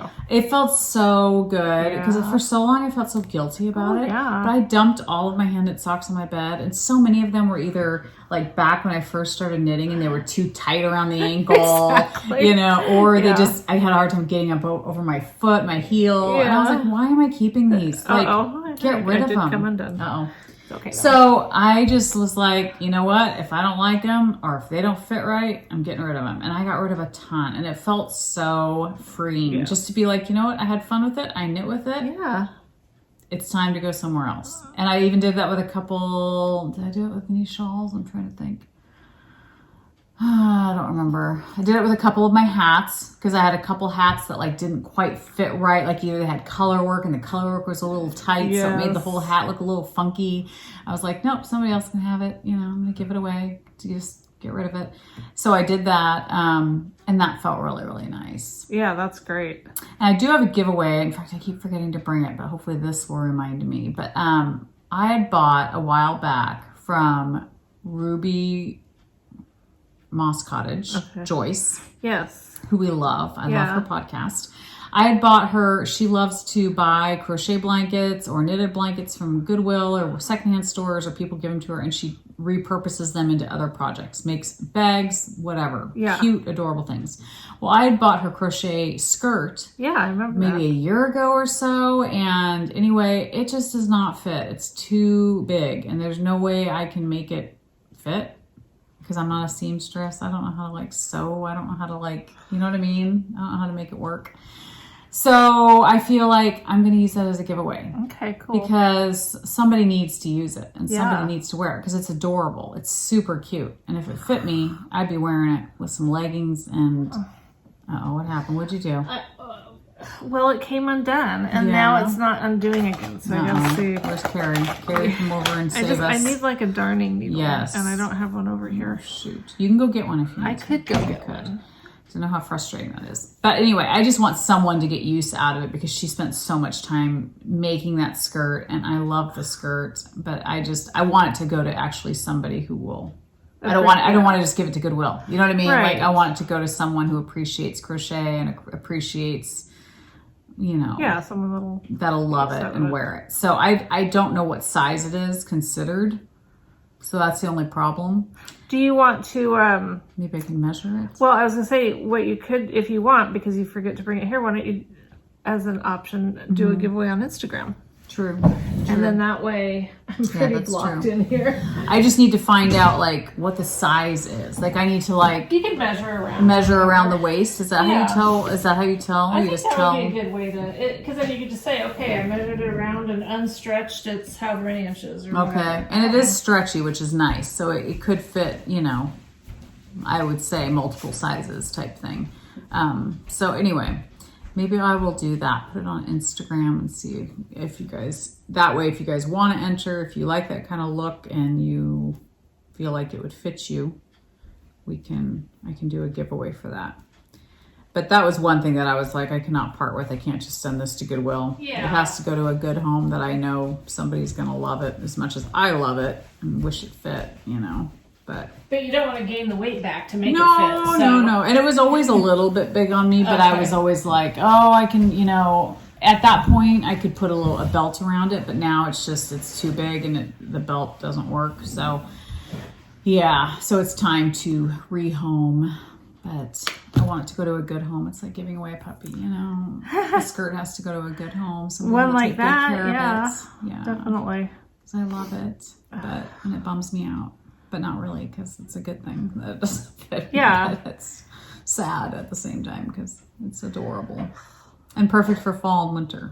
So anyway. This is kind of frustrating because this was going so good. I know. And then the 2 yarns came undone. Yeah. And now it's like this little mess of tangledness that you guys can be a little bit, I'm not going to say proud of me because I don't need you to be proud of me, but I'm really bad at when things get tangled. I just want to throw them out. Yeah. And I have to admit, I've done that with Yeah. yarn on several occasions. If it gets really tangled, I just Give up. Yeah, because I just get too mad. Like, I'm just like, can't believe this is, I just don't have the patience. See, and it's funny because I was thinking about that the day somebody had asked us, like, what has knitting taught you? You know, that was one of the questions somebody had asked us. Yeah. And I remember thinking about that one and thinking, oh my gosh, it's taught me patience. Like, I was always pretty patient with my kids. Like, I wasn't like a yeller. I wasn't somebody who, like, you know, Yeah.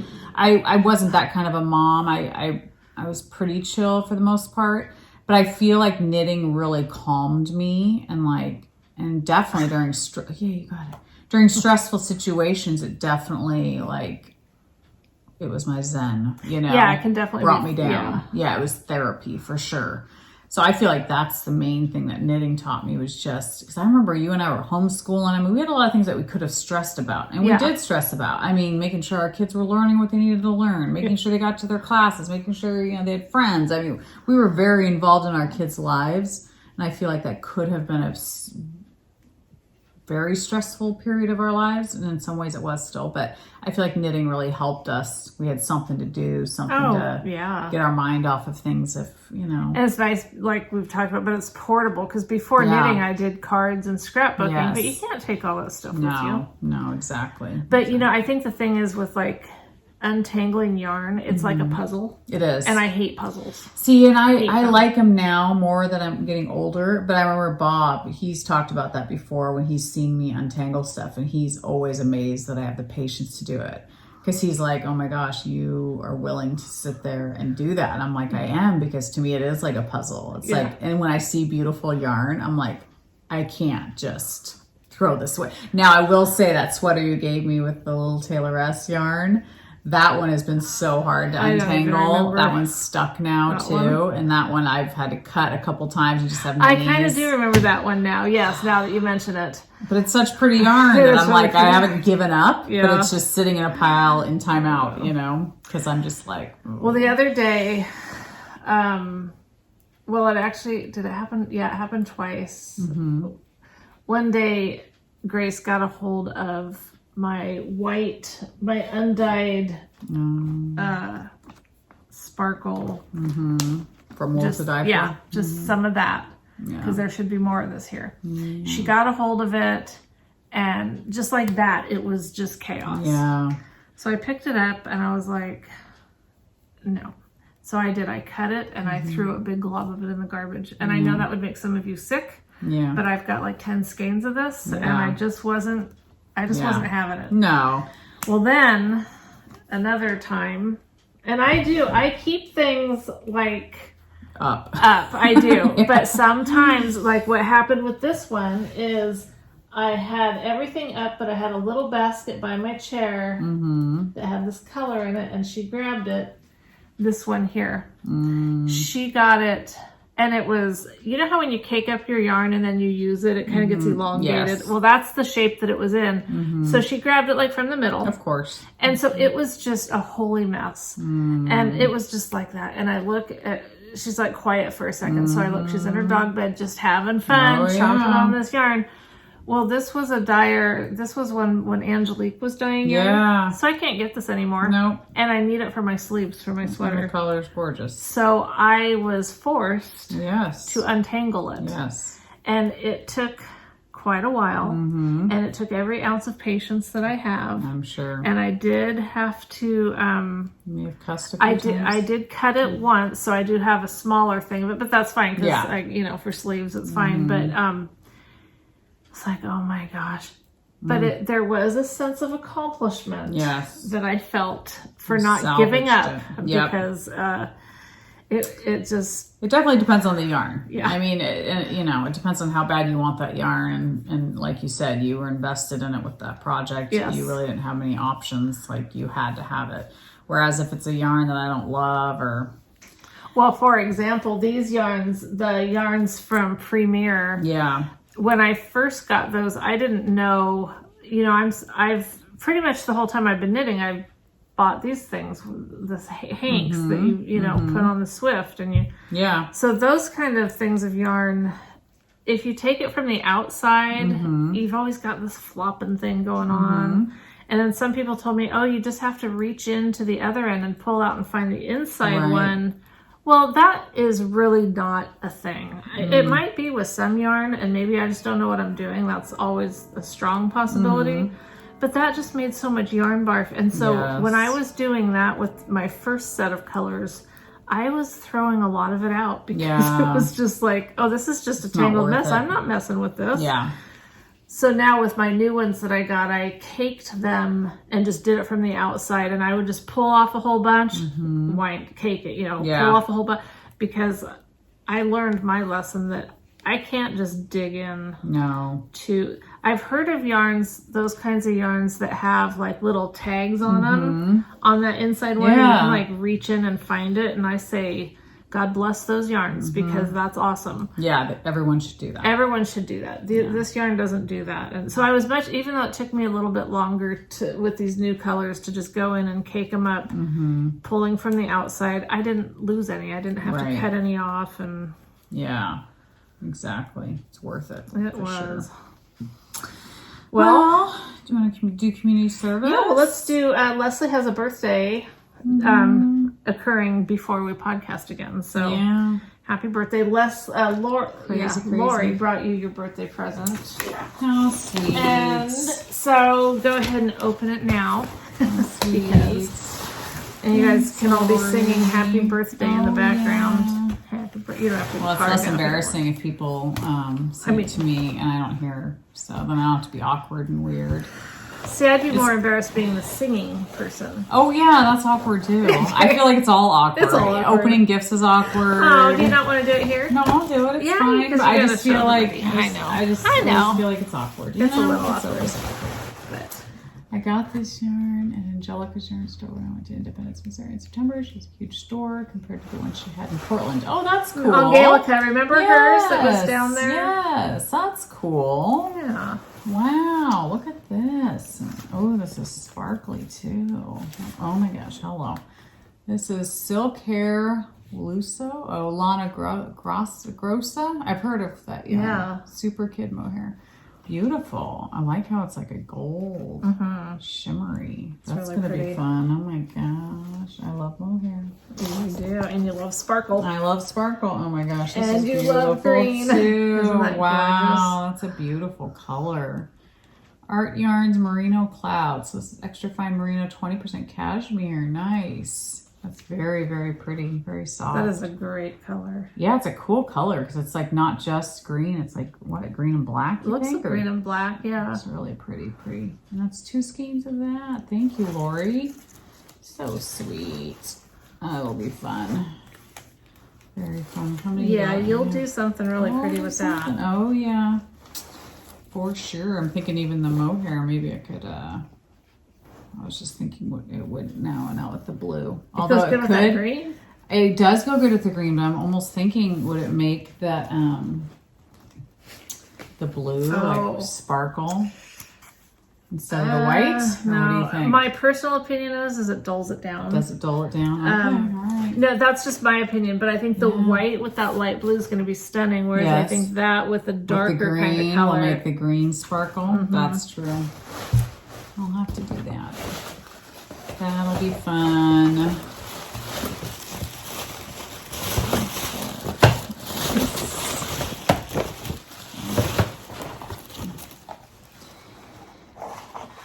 Ooh, pretty.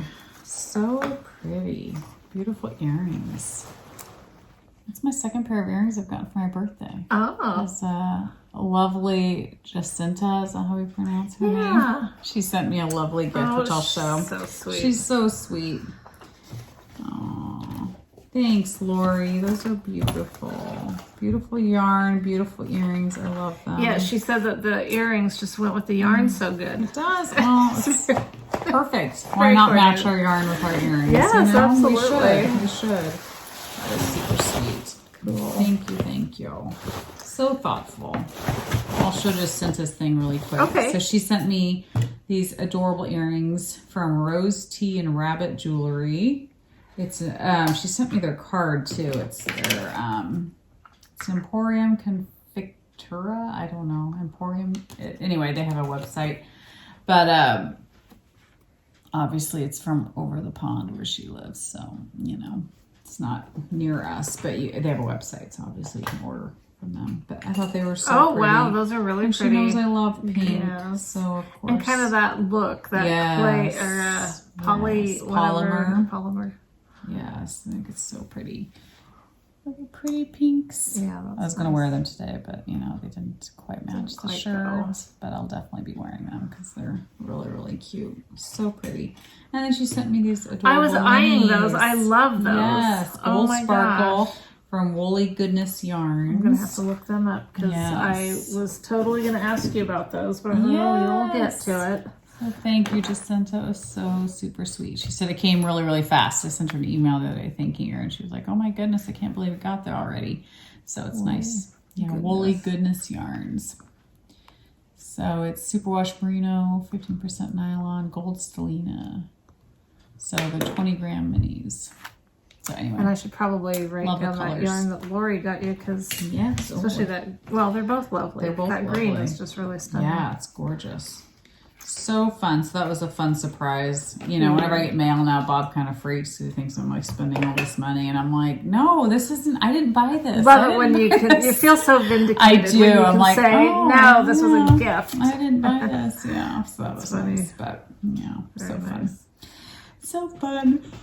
Well, yours is just in a boring bag because it's a cute bag. It's a cute bag. Her, that basket. Yeah. By just me. Yes. Grandma was part of her birthday present. It was. I love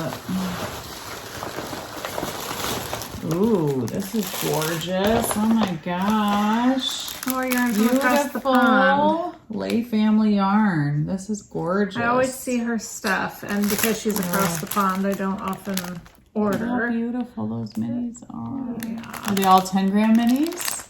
Mm-hmm. They look like it. They do look like 10, don't they? They're so pretty. Oh, gorgeous. Thank you. They're so fun. So fun. Oh gosh. Hopefully nothing's breakable. No. Okay, no. good. Okay. Oh my goodness. Oh, thank you. You're welcome. I thought about it's funny. I used up her wool wash yesterday, washing that monstrosity, and I was thinking to myself, I need to go on and order her wool wash, but I hadn't smelled. Well, I had smelled it because you've had this. Yes. So I had smelled the apple scent, but I was like, oh, I should probably order some wool wash in her apple scent. It smells so good. I just thought that you would really like that one because it kind of do. has almost a tobacco-y. Doesn't Yes. it kind of have I like think it does too because I love apple and it's total a fall scent. Yeah. But yes, it's like a mild tobacco apple. Yeah. Yes, and I love those kinds of scents. So Knitty McPurley, her famous balm, hand balm that we love so much. She does such a good job with her stuff. Okay, now I just want you to know. Oh, go ahead. What? The very minute when we were at the beach. Go ahead, open it. Okay, I didn't know if I could open it. You can. Okay. As soon as you said that had there been another one of those necklaces, you would have bought it. I was like, well, I'm giving her this, but I'm not gonna take it off right now and tell her. Oh, gee. Because I always do that. Funny. But yeah, I was like, well, I know she likes it because she said she would have bought one. So. Oh my gosh, I loved this necklace at the beach, but Michelle was. I bought supposed to buy it for yourself. Well, like I said, if you hadn't pretty. said that you, I know, but I shouldn't have said anything because then I feel bad. Well, why do you not like it? I love it, Oh, but okay. I'm like, you were supposed to have it because you loved it too. I know, but it's so pretty. So good. Yeah, they only had the one, only and had so the it was like I was like, oh, she can get it. Yeah. It's so pretty. I love it. well, good. Thank you so much. You're welcome. It's so sweet of you. I do love it. I did. As soon as I saw it, I was like, so beautiful. So pretty. And we almost could have had matching necklaces. We could have. I know. I was bummed that they didn't have a second one because I was like, shoot, I totally would have bought it. It was like the only one there that I really, really liked. Yeah. Well, you're welcome. Please give the best gifts. Oh, well. Best gifts ever. You're Well, Lori does too. I mean, everybody does, you know. But Is there a bad gift? there's not a bad gift, especially when it's your birthday. You know, makes Yeah. the day just better. Definitely. But yeah. So, should we show our row one minis? Yeah, Do you have yours? I do. Okay. I have all my community service here. All right. I didn't get any of the community service because I've been trying to be good. No, you haven't. You've been buying weird stuff to slather on your face. Cow fat. Yeah. Cow fat for your face. It's true. I've been so good. You haven't. It's so true. And I did buy a stupid necklace, which it's ridiculous. When I bring it, when I get it, you guys will all have a good chuckle. Oh, I can't wait. It's Why, ridiculous. What's so weird about I'm not it? even gonna say. Oh. I'm slightly embarrassed. Oh my gosh, no, you have to tell. No, I can't. I'm just Okay, going. will You you have tell to me? wait. You have to wait. I have to wait when we're done recording. You can tell me. You know I'm not good at waiting. Okay. I know.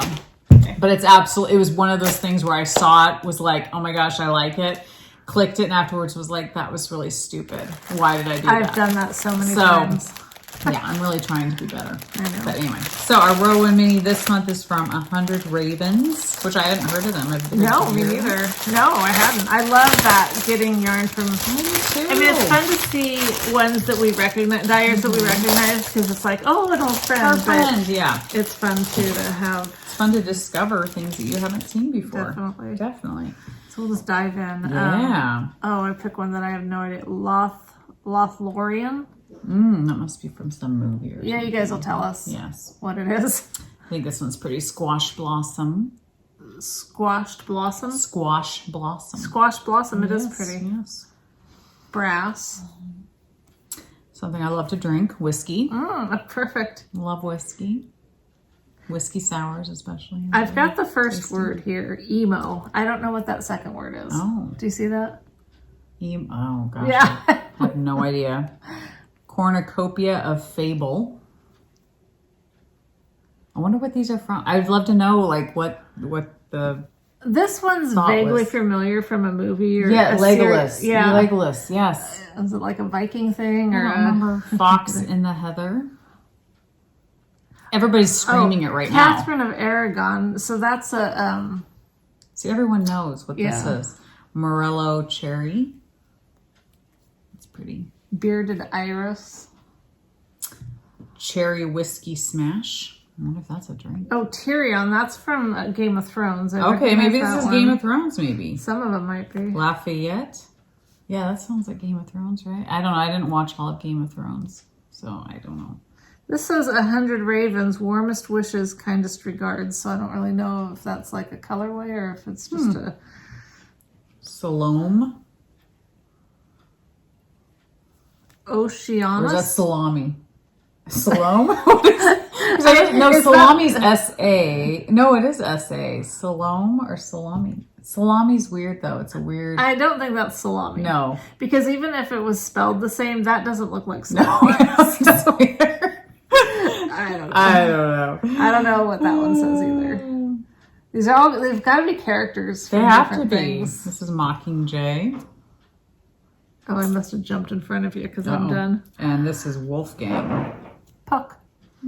Maybe? I don't know. I guess. I have no idea. So anyway, best part about getting these minis is that they're just so fun every month to get a surprise in the mail that you're expecting but not expecting, and to discover new dyers that you haven't heard of before. Yep. And to try different bases because everybody has kind of their own base, you know. Oh, you can totally tell the difference You can. in the different bases and stuff. It's very fun. It's very fun. Row 1 minis, you guys. And what I suggest is if you're someone who doesn't know if you'd even use them a lot, or maybe you don't want to commit to a monthly subscription or whatever, if you have a local friend that you could split them with, or even not so local, split them, you know, go in on it together. Well, and like you and I do on occasion, which we might do at this time too, is we put together, we swap some out, or we might put together some and have it be a giveaway for you guys so you guys can try it. So we like sharing. It's fun to share them with your friends, exchange them, throw them in a gift. In fact, we probably will. I think between the two, let's do it this time. Yeah. We're not going to tell you which ones because we have to do our little, you know, but enter to win the giveaway.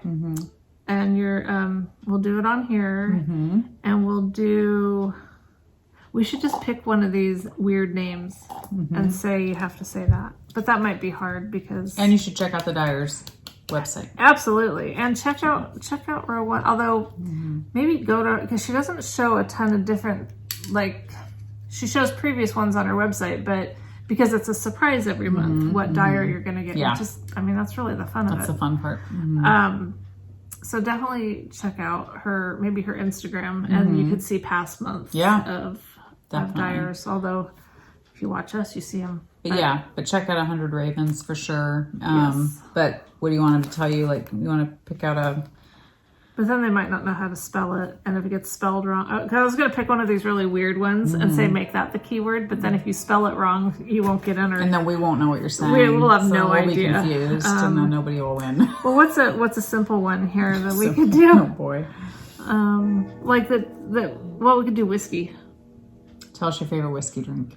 Or just say whiskey. Whiskey. Because some people like me, I don't have a favorite whiskey drink. I don't like whiskey. Okay. I like the word whiskey. Okay. I like the color, different yarns that are dyed with whiskey color. I love the idea of aged in a whiskey barrel or whatever they say. But I'm not a big whiskey fan at all. Okay, all right. Nope. So we don't want to eliminate anybody based on their whiskey preferences. Exactly. So that is true. Mockingjay, we could say Mockingjay. I mean, we're just looking for the keyword here. Yes.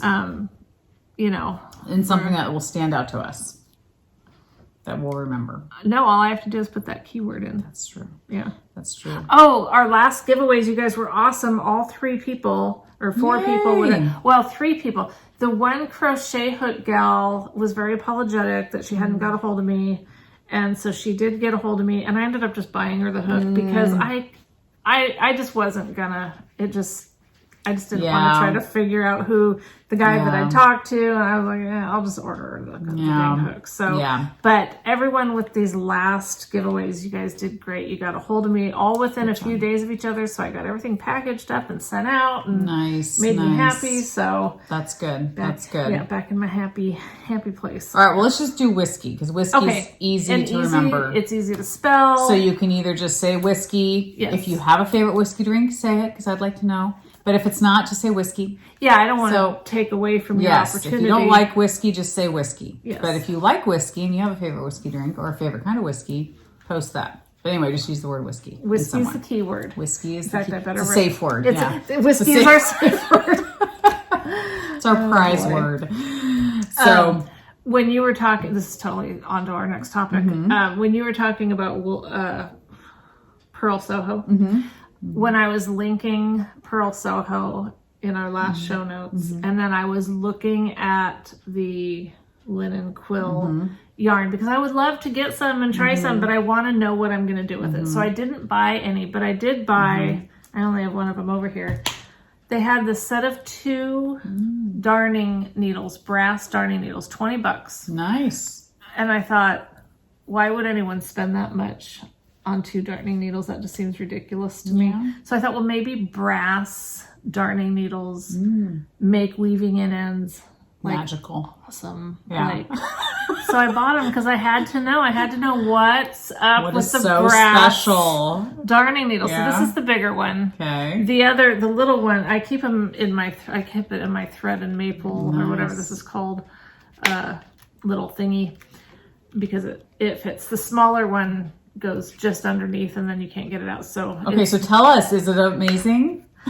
I will tell you that in my mind, and I know this is not legit, Okay. but because it's brass and it's supposed to be something special for some reason, it's better. See, and it's funny you say that, because I had to weave in the ends for my half and half wrap, and all that I had sitting next to me was the stupid plastic ones. Did you love it? I hate it. Okay. Hate it. And I was like, I was too lazy though to get off my butt and go try to find my metal ones. Yes. Because they were probably in the same room, just not right next to me. But I was like, oh, forget it. Who cares? But it really does matter. I mean, those kinds of little things matter. I couldn't use the plastic one. I know. The plastic ones suck. I mean, so there might be something to the gold. I don't really know that the brass ones are any better. I kind of feel like the smaller one, it might be a little bit sharper. Okay. Because I kind of like them to be a little bit sharp, Me but not too. so sharp that it shreds your yarn. Yes, or splits it too much more than you want it to. Yeah. When it comes to darning needles, you don't want the sharpest. No. But you also don't want the dullest. Dull. And I do like the ones with the bent tip. Yeah. I mean, honestly, I don't know, but I'm telling myself that it's better because to I justify bought them. the Yes, cost. exactly. Yes, makes Not sense. like $20 isn't going to break the bank, but it is a lot for 2 darning I just needles. think it's hilarious that you didn't pick up any linen quill while you were there. It's like here you pick up darning needles and you're worried about, when am I going to use this fingering weight, very universal yarn in beautiful colors? I know, but I mean, I wouldn't even know how much to buy or what colors to pick, or Doesn't matter. You it's just overwhelming. Start. I just don't want to do that. You just start. You've seen my. You go down the rabbit what hole. Happens when I go down I know, rabbit hole. but it's like, I just feel like you can't go wrong.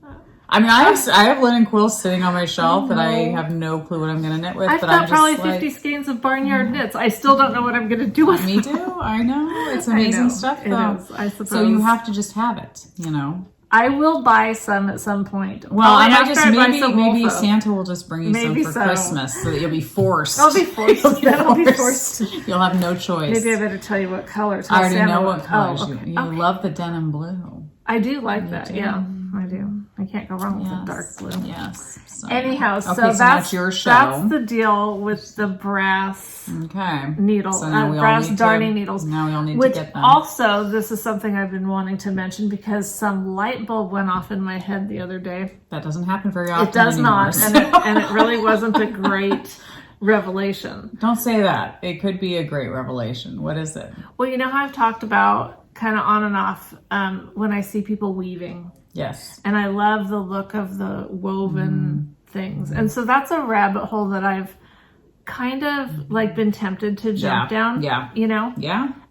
Till it freaking occurred to me, weaving. It's weaving. Yeah. Like weaving in ends. Oh. Why would you do that as a hobby? Why would you want to do that? Like, yes. I hate weaving in ends. So why would it even ever occur to me to pick up a hobby that is nothing but weaving in ends? Yes. Now, I'm sure some of you that love weaving are like, no, there's more to it. It's different. And thankfully it is different because there would be no woven projects out there if it were that miserable. Because who would do it? And it's funny you say that because I was watching Wool Needles Hands podcast with Taylor. She's a Oh, she's the cutest thing ever. I could just listen to her voice all day and fall asleep to it. Well, I wouldn't fall asleep because it's so enjoyable to listen to her voice. I could just listen to her voice. Who's that? I should probably... Taylor Wool Needles Hands podcast. I love her podcast. Anyway, she was talking about doing that needle punching thing. Oh, yeah. Remember you and I had kind of, didn't we get into it? Or we sort of did? You might have. I never did. I can't remember. Maybe it was my mother-in-law that kind of got me into it. I can't remember who did, but I remember Okay, I'm sorry. It's okay. Wool Needles Hands podcast. And that's way too many words for me. Wool Needles Hands podcast. She's amazing. But anyway, she was showing, she had done one and she was like, yeah, I'm definitely not going to be addicted to this. She was like, you literally have to punch through this fabric, you know, and try not to stab yourself with this sharp needle while you're stabbing, you know. And it just reminded me of like, I love the finished look of that punch. It's like wool punch like, or what something. Do you make? You can make pictures, beautiful pictures. Oh, okay. Yeah. But you're using this needle and you're punching through the fabric and coming back out with it. And it's like you're stabbing it and it creates this, you know, picture. And it's when it's done, I think it's beautiful and I love it. But the process of doing it, she was like, it's not something that's like super enjoyable that you can just watch TV and be sitting here jabbing yarn, you know? She was like, it's not, she said it's not like a relaxing, you know, thing. And so, but then she mentioned, but I think my kids might like it. I was like, oh my gosh, it's terrifying. Stab themselves. But anyway, maybe her kids wouldn't. But anyway, it just made me think of that. Like, I like the idea of that, but would I actually get addicted to it and delve into it? Probably not, because it doesn't. And same with weaving. Like, I'm with you. I look at weaving and I'm like, oh my gosh, it's beautiful. But when I see people have to prepare to weave and how you prepare and have to get it all ready, and I'm just like, that is so much work. It just seems daunting to me. Very much so. But I know that there are smaller looms and you can start smaller and maybe... But I just it never occurred to me that the process is weaving is what I don't like about, you know, weaving in ends. It's true. It's not fun to me. It's true. Yeah, but yet you're creating something with that weaving. But you're finishing something with this weaving, and you'd think that should be son of enough, but that's true. I don't know. I just don't like it. No, I agree. I like the idea of it. And I think love it's a beautiful, the finished product. Yes. But I've cured myself from thinking that that's something I might want to do because I realize, oh no, I don't want to do that. See, and lately I've been wanting to get my wheel out. I have it in the living room and it still has fiber attached to it. And the other day I thought, you know what? I've been sitting out on the deck so much. I need to just put it out on the deck. Not leave it out there. Like we have it's covered. Yeah. So it would be fine, but I don't want the moisture. But just bring it out. You absolutely should. Just do that. And I was like, maybe that would be my evening thing. Yeah. You would have to see, you don't have to see as good with doing that, do you? Right. Probably not. I mean, I don't know if you need as much light when you're spinning. And I have a nasty habit, which I'll admit to all of you guys. Michelle knows, but I like cigars, and I'm really trying to break that. I've never been addicted to something in my life, so I feel like cigars is something I really enjoy. So it's high time I have an addiction. Yes. So, but I like cigars, and I've been trying. I'm like, I can't. This isn't a good thing to have as a habit. So I'm trying to, and I was talking to Bob about the other day, and I was like, okay, if I want to quit a habit, I have to replace it with something else. Okay. So I need to like find something else out on the deck that I enjoy doing. Spinning could be it. So spinning could be the thing. It would keep my hands busy, and hopefully then I could quit. Doing it. I used to be like a once or twice a year cigar smoker, which I was fine with, you know, no problem. But now it's become definitely like, I really like it and love the smell, and I just love cigars. So it's become to me more of it's controlling me instead of me controlling it. And so I know it's getting to that point where I'm like, I need to nip it. So I'm trying. Hopefully something like the spinning then will do it for I'm you. thinking, and I've missed spinning. I haven't spun in so long, and I see all these beautiful projects that are knit with hand spun, or even just projects that are knit with spin cycle, which is costly. And I'm like, oh my gosh, Leslie, you have hand spun. Go get your hand spun and knit with it, you know, like, and I have so much fiber that I could be spinning right now and make beautiful things. And so, I love those spinning wheels. Yeah. Like, I don't know that I want to do it because I just, you know. But that to me is they look relaxing. fun. And They it look is fun. relaxing. Like once you get, if you don't care, like I was watching Andrea Mowry the other day. She always does her Friday Ask Me Anything type thing. And I always watch it every Friday. And she spins a lot. And she said, you know, I just spin. She goes, I'm not super technical. I'm not super like particular. I was going to use a different word, which is not appropriate. But she just likes to spin. And I was like, that's how I am. I don't know the terminology for spinning. I don't even know half the time what I'm doing, but I just do it because it's just relaxing. Enjoy it. And so I feel like because I'm that way, it is relaxing for me. It's not something I'm stressing about or worried about what I'm going to produce. I'm just having fun spinning and, you know, so I think it's a good thing for me it's a good winter, fall and winter type, you know, art to do. So Well, we'll look forward to seeing what you might spin. Yes, we will Come up see. with. We will see Yeah. what comes out of it. But Another I actually have 2 subscriptions that I get. wow. Other subscriptions. This one I only have 1 more month because it was that Stunning String Yeah. Studio. Stunning string. Stunning String. Okay. And remember, this was the first one I got, and I didn't like it. Right. These, Oh, right.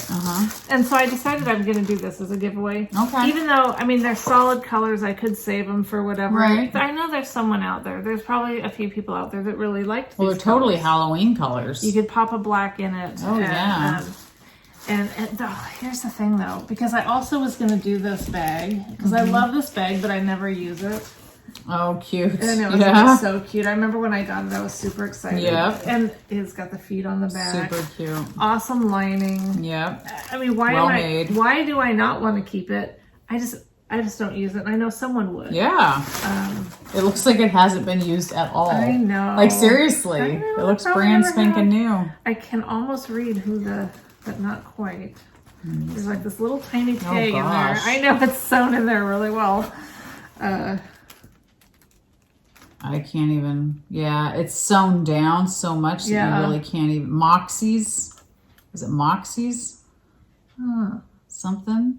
Yeah, it's like sewn in there too well. It is. But I love this bag. Yeah. So I really want someone who loves this bag Yeah. to have this bag and use it. 'Cause Yeah. For one thing, I don't go knit that many places. Me either. So- That's why I've been lately putting my projects just in a basket Yeah. because I'm like, I don't go anywhere and knit. But then I bring my bags here for, you know, to Yeah. show. So I think this would make a great giveaway together. 'Cause Totally. you could put a black with this, and Yes. this would be a perfect palette. The only Yes. problem is that we aren't going to be if we do this in 2 weeks, that's going to be the day before Halloween. which Yeah. so I'm kind of thinking about saying I will pick a winner. I'm thinking maybe to direct people to my Instagram. Like I'll post a picture of this, and because I think it would just be too. It's already going to be a push. It will be, yeah. And this will probably, our podcast, we're recording on Sunday. It'll probably post, tonight or tomorrow? Right. So it's already another day. And then a lot of people don't watch it for a couple weeks anyway. Yeah. So I think that's going to be the thing. So if you're seeing this before you see my Instagram post, you'll know to go to my Instagram and follow the instructions there. But so yeah, this will definitely be Yeah, I think it's perfect. a perfect giveaway. Just Yep. unfortunately for those of you, if you're not on Instagram, I don't know what to tell you because that's where it's going to happen. Yeah. Well, we do lots of giveaways just on YouTube too. So I Yeah. feel like it's, we don't do them as often on Instagram. No. So, and I'll do the skirt on there too. Okay. So that way we'll have a couple of giveaways. And we could do, I didn't bring it out. Yes, I did. Oh yeah, I did, because this winner still hasn't gotten a hold of us. And we did have people tell us who won. Yes. And it's just, we're going to go ahead and just relist it or redo it because, We got to get it somewhere and it's a Yeah. perfect fall. oh, it's gorgeous. I love it. It's beautiful. It's the Yarn Cafe Creations Yeah. Spiced Gingerbread Coffee with a little... It's so pretty. It's perfect for fall. But this one I don't feel like is as much Halloween. I feel like it can be Thanksgiving. fall. It's fall. So that's good. I'm going But to write it yeah. down now because that's my new thing is I'm going Yes. to be writing stuff down so I don't screw So it what up. should we have? Let's do gingerbread. Okay, Just gingerbread. because that's an easy, your keyword here will be gingerbread. And I'm going to have to write Yeah. for the Yarn Cafe. As far as a prompt, like that's your keyword to get entered in. But if you want to tell us something, I mean, spiked gingerbread coffee.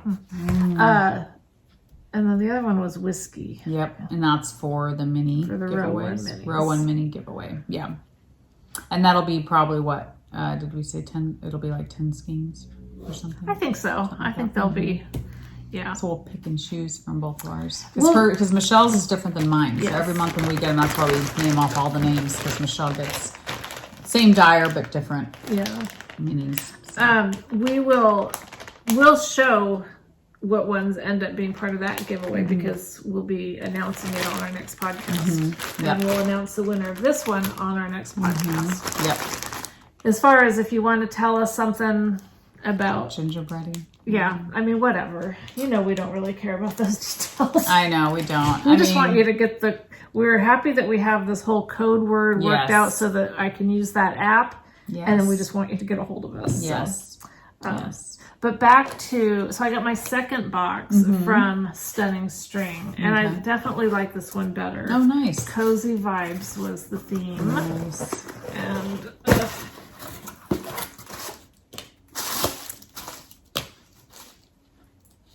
what's for? Oh gosh. Lots of goodies. Yeah.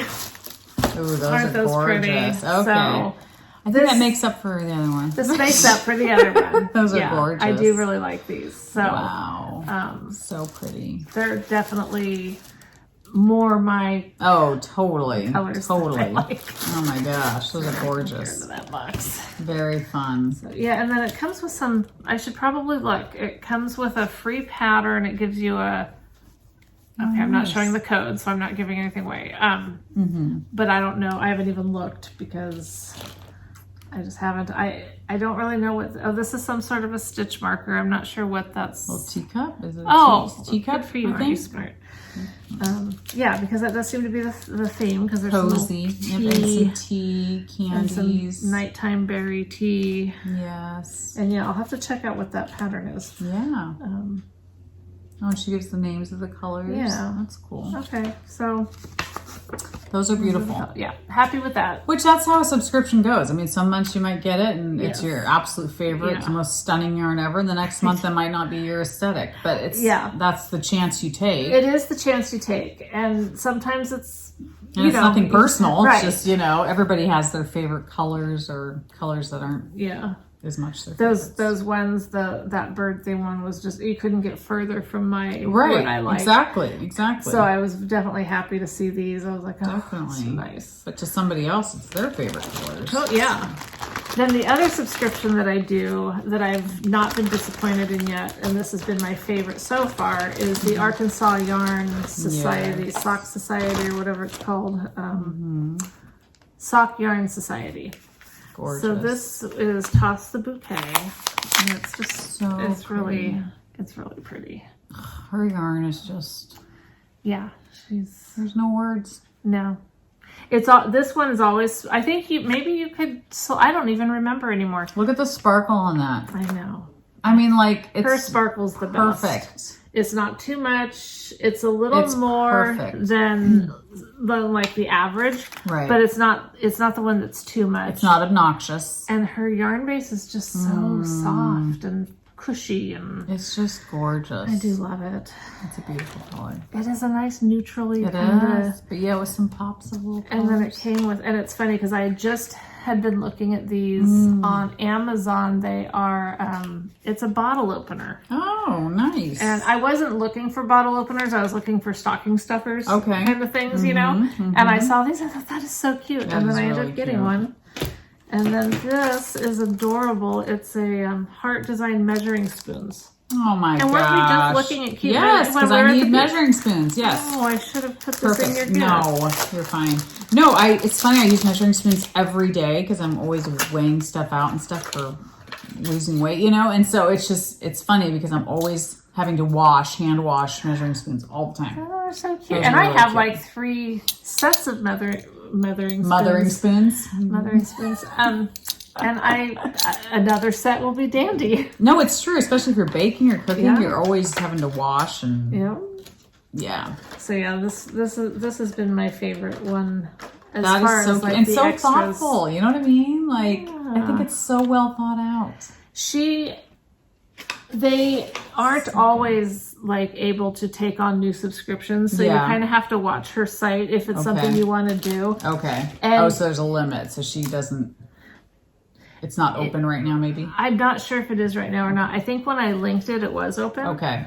But I can't swear to that. But she does. You can put your email in and get a notification On a wait list or something. Yeah. Okay. But the only bad, and this didn't happen this time, and I was so happy because when I knew it was coming, I kind of really limited my exposure on Instagram.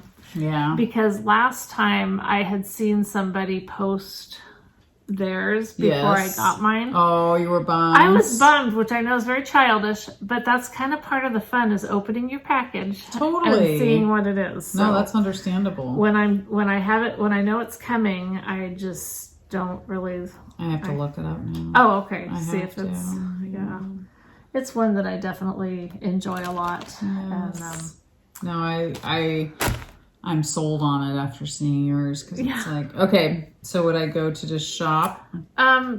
Oh, Sock Yarn Society box. Is that what it is? Yeah. Let's see.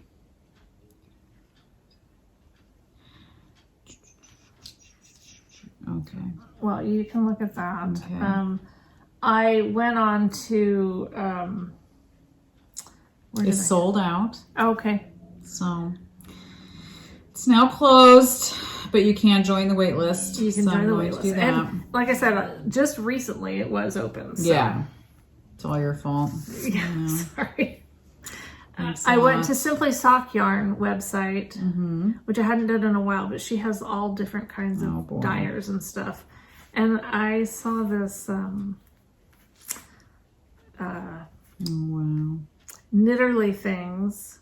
It's a sparkle self-striping called Reindeer Games. So And pretty. it's this is going to be my Christmassy, like, you know, you have to have Christmas cast on for socks or like what? Or just something? No, I'll do socks with Okay. it. And I'll probably, like, towards the beginning of December. I have another skein of self-striping coming from, I think it's called Scrumptious Pearl. Yeah. Have you heard of her? Yes. Well, I don't know. I have. I don't remember from who, but Okay. that name sounds They're familiar. in Canada. Okay. Okay. And there's this one that I saw, and I was like, oh my gosh, I just love that. So I have that coming, and that's the next sock I want to cast on. But I figured then this will be next. I wish I could see what that looks like. Like, I wish I This? could, yeah. Does it show on her website? Yeah, if you go to probably? Simply Sock Yarn, it didn't necessarily show it knitted, but it showed the different colors Okay. next to each other. And I just really liked it. I'd be curious. I always wonder about self-striping like that because I'm like, if I can see it, it helps me. I have to at least see like the colors. what's the dyer that does that with all of them? Is it Freckled Whimsy? I'm not sure. One of them does that. Every posting is the yarn, and then it shows a little piece of it knit up, and I you're love right. that because to me, that's what I'm looking at. Yeah. If I like it knit up, then I'm going to buy it. I definitely like to see. I know Desert Vista will show. Maybe that's one. Well, not necessarily knit, but they show the colors at least. And Yeah. that's all this one did. It didn't show it knit, Okay. but it showed the colors and, Yeah. and the sequence that they're in. Yeah. And then I ordered some other stuff, and then to get to free shipping, I had to order some mini skeins. Of course. Of course. Oh, those paints. Which is Oh my this is so gosh. funny because I didn't even realize when I was picking them until I got them that those two seem to go totally Yes, together. Totally. The tag came off of that one. These are by Emma's Yarn. Beautiful. Emma's Yarn, yes. Himalayan Salt. It looks so just soft and feminine and pretty. Beautiful. I know it doesn't matter. Nobody cares, but it's here somewhere. We all care. Oh, here it is. Oh, Plant Lady Oh, is the name of this one. And funny. then these two totally go. Those totally do. I mean, they all look great together, They even, do. but Everglades is this one. And then this is Love, and I'm sure everyone knows how to say that. love and lychee. Lychee? I don't know. So I didn't want to say it because I would have said leech. Yeah, Leechy, it's not I mean, leech is kind I of. don't think. Yeah. Lit. Oh my gosh, like I can hear it in my head, but I cannot say it. That's why it's better to just show you guys. Oh my gosh. Yeah. So anyway, yeah, it was fun. Yes. And yeah, now I want to look this up and see. Yeah, I'm just curious what it looks like. Warm. I know. And then showing all your. I know. All your. I was gonna say I think it has something to do with the heat and the windows and the. I'm sure it's all of that. I was telling Michelle it was so weird this morning leaving our house, which is about an hour away, hour and 5 minutes away. It was 79 degrees already. We get to Michelle's, it's 59 here. Yeah. So it's just crazy the difference. It's like. But now that the sun's broken I'm sure through, it's warming up. Yeah, for sure. What are you looking Charming for? You. Charming You. Yes. Beautiful yarn. Yeah. I had ordered, now I don't remember which one's which. This one called Rain Man. Mm-hmm. And it's a very pretty blues and. Yes. Anyway, it did. I had ordered it on Sparkle, and it didn't seem to sparkle a lot. And so I told her, I just wanted to let her know that it just didn't seem to sparkle a whole lot. And so she offered to redo it, and so she sent me another one. So I told her that I would do this one as a giveaway. So we do have that one too.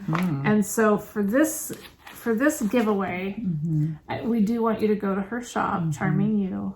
Yes. And tell us a colorway of hers that you like. And then as your keyword to be entered, Charming You would be the obvious, I think. So we'll go with that. Yeah.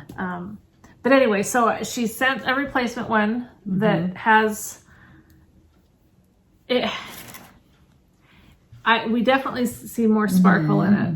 I don't know if part of the because now I feel kind of bad because this one maybe wasn't as we don't see a ton of sparkle in this one. This one we still don't see a ton of sparkle. It's not like super sparkle like that one. You can see it. We're just picky on sparkle. I think we're just. We're picky on sparkle. Are we? We are. We can admit it. Okay. Because we don't like extreme sparkle. Like what's that stuff called? Yes. Lorex or whatever. Yes. We don't like that.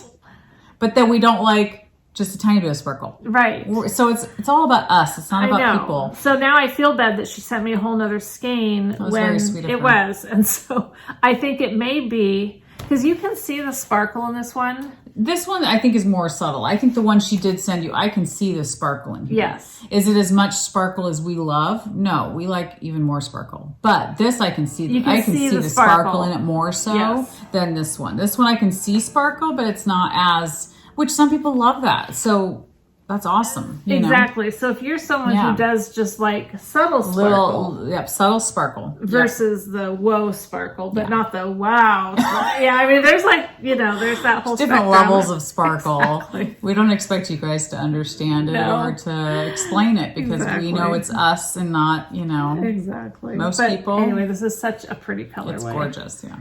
And then I bought this Barnwood in DK because I thought this would be such a great hat. It would be perfect. I don't know. I have so many hats I want to knit now that like my next one has to be that. I think it's called Strata or something. Oh yeah. But anyway, I just thought this was a really pretty. That is gorgeous. Great, like maybe I don't know if for me or my husband has way too many hats from me though, so I don't think so. I think it's got to go to someone else. Yeah. Rich, my daughter's boyfriend, really liked the hat that I knit him. So good. That was nice. Good. And I know it meant a lot to my daughter because she made sure he knew. That's she cool. knit that for you. That takes a long time. Yeah, that's cool. It was cute.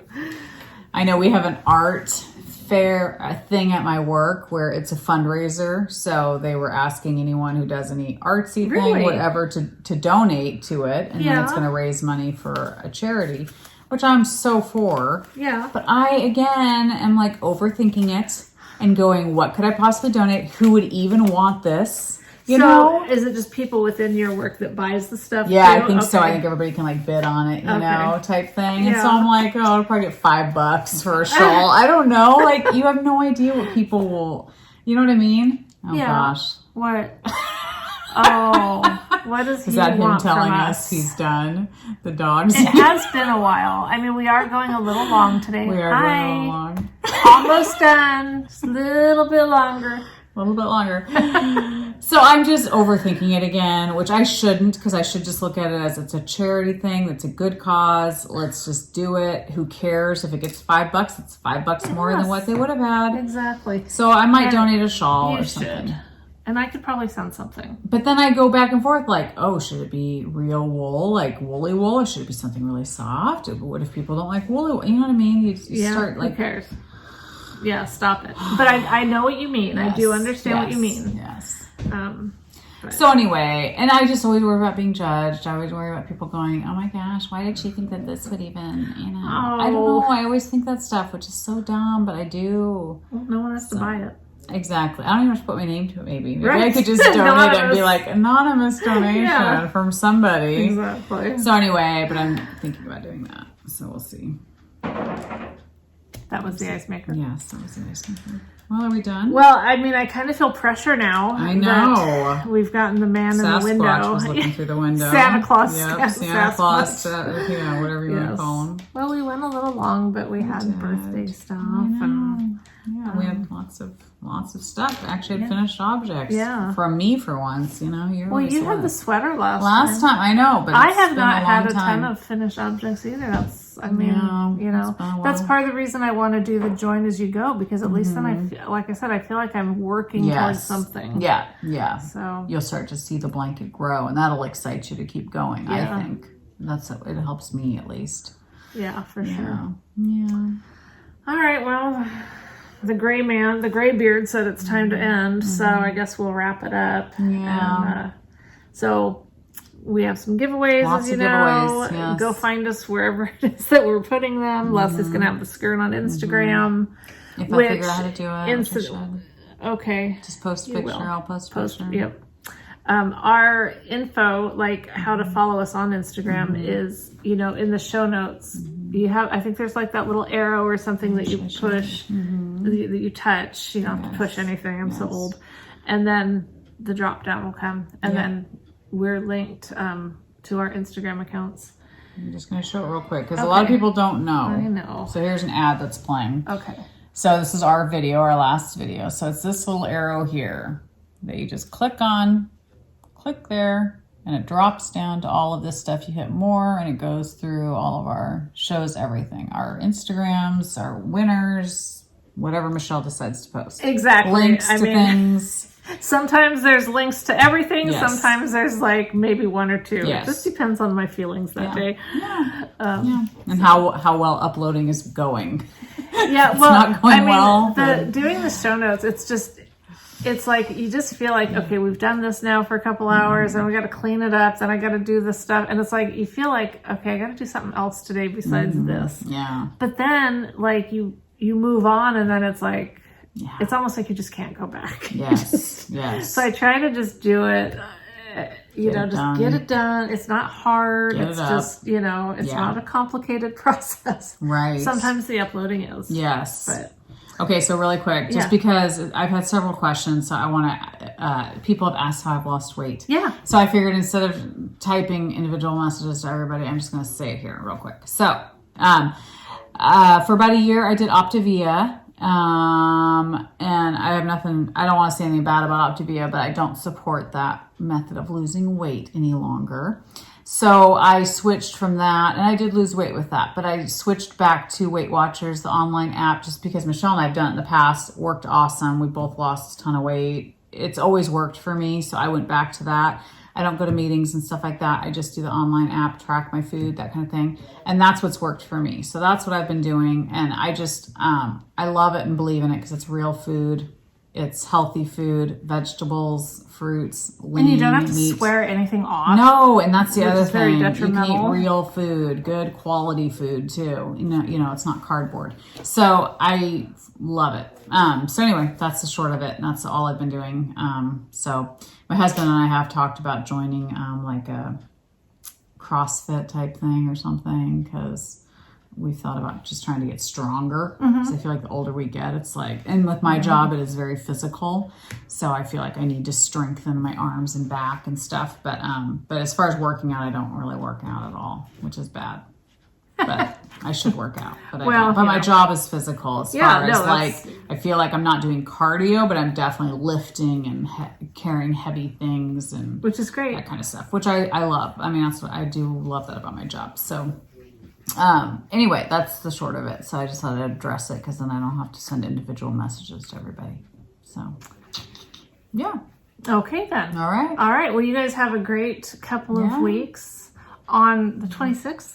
That's your real birthday, right? Yeah, that's my birthday. For years, I've always tried to make it the 24th. Yeah. But I'm finally accepting that her birthday's the 26th. So if you're watching this on the 26th, I mean, you can tell her happy birthday on the 24th, you know, or even the 27th. Whatever. Yeah. Or forget entirely. We're happy you were born.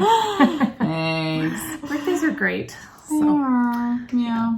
All right. Well, we'll see you guys. Yeah, see you probably the day before Halloween. Maybe we'll dress up in costumes. Stranger things have happened. Yeah. Not many. It'll be fun. Yeah. All right. Bye. Bye.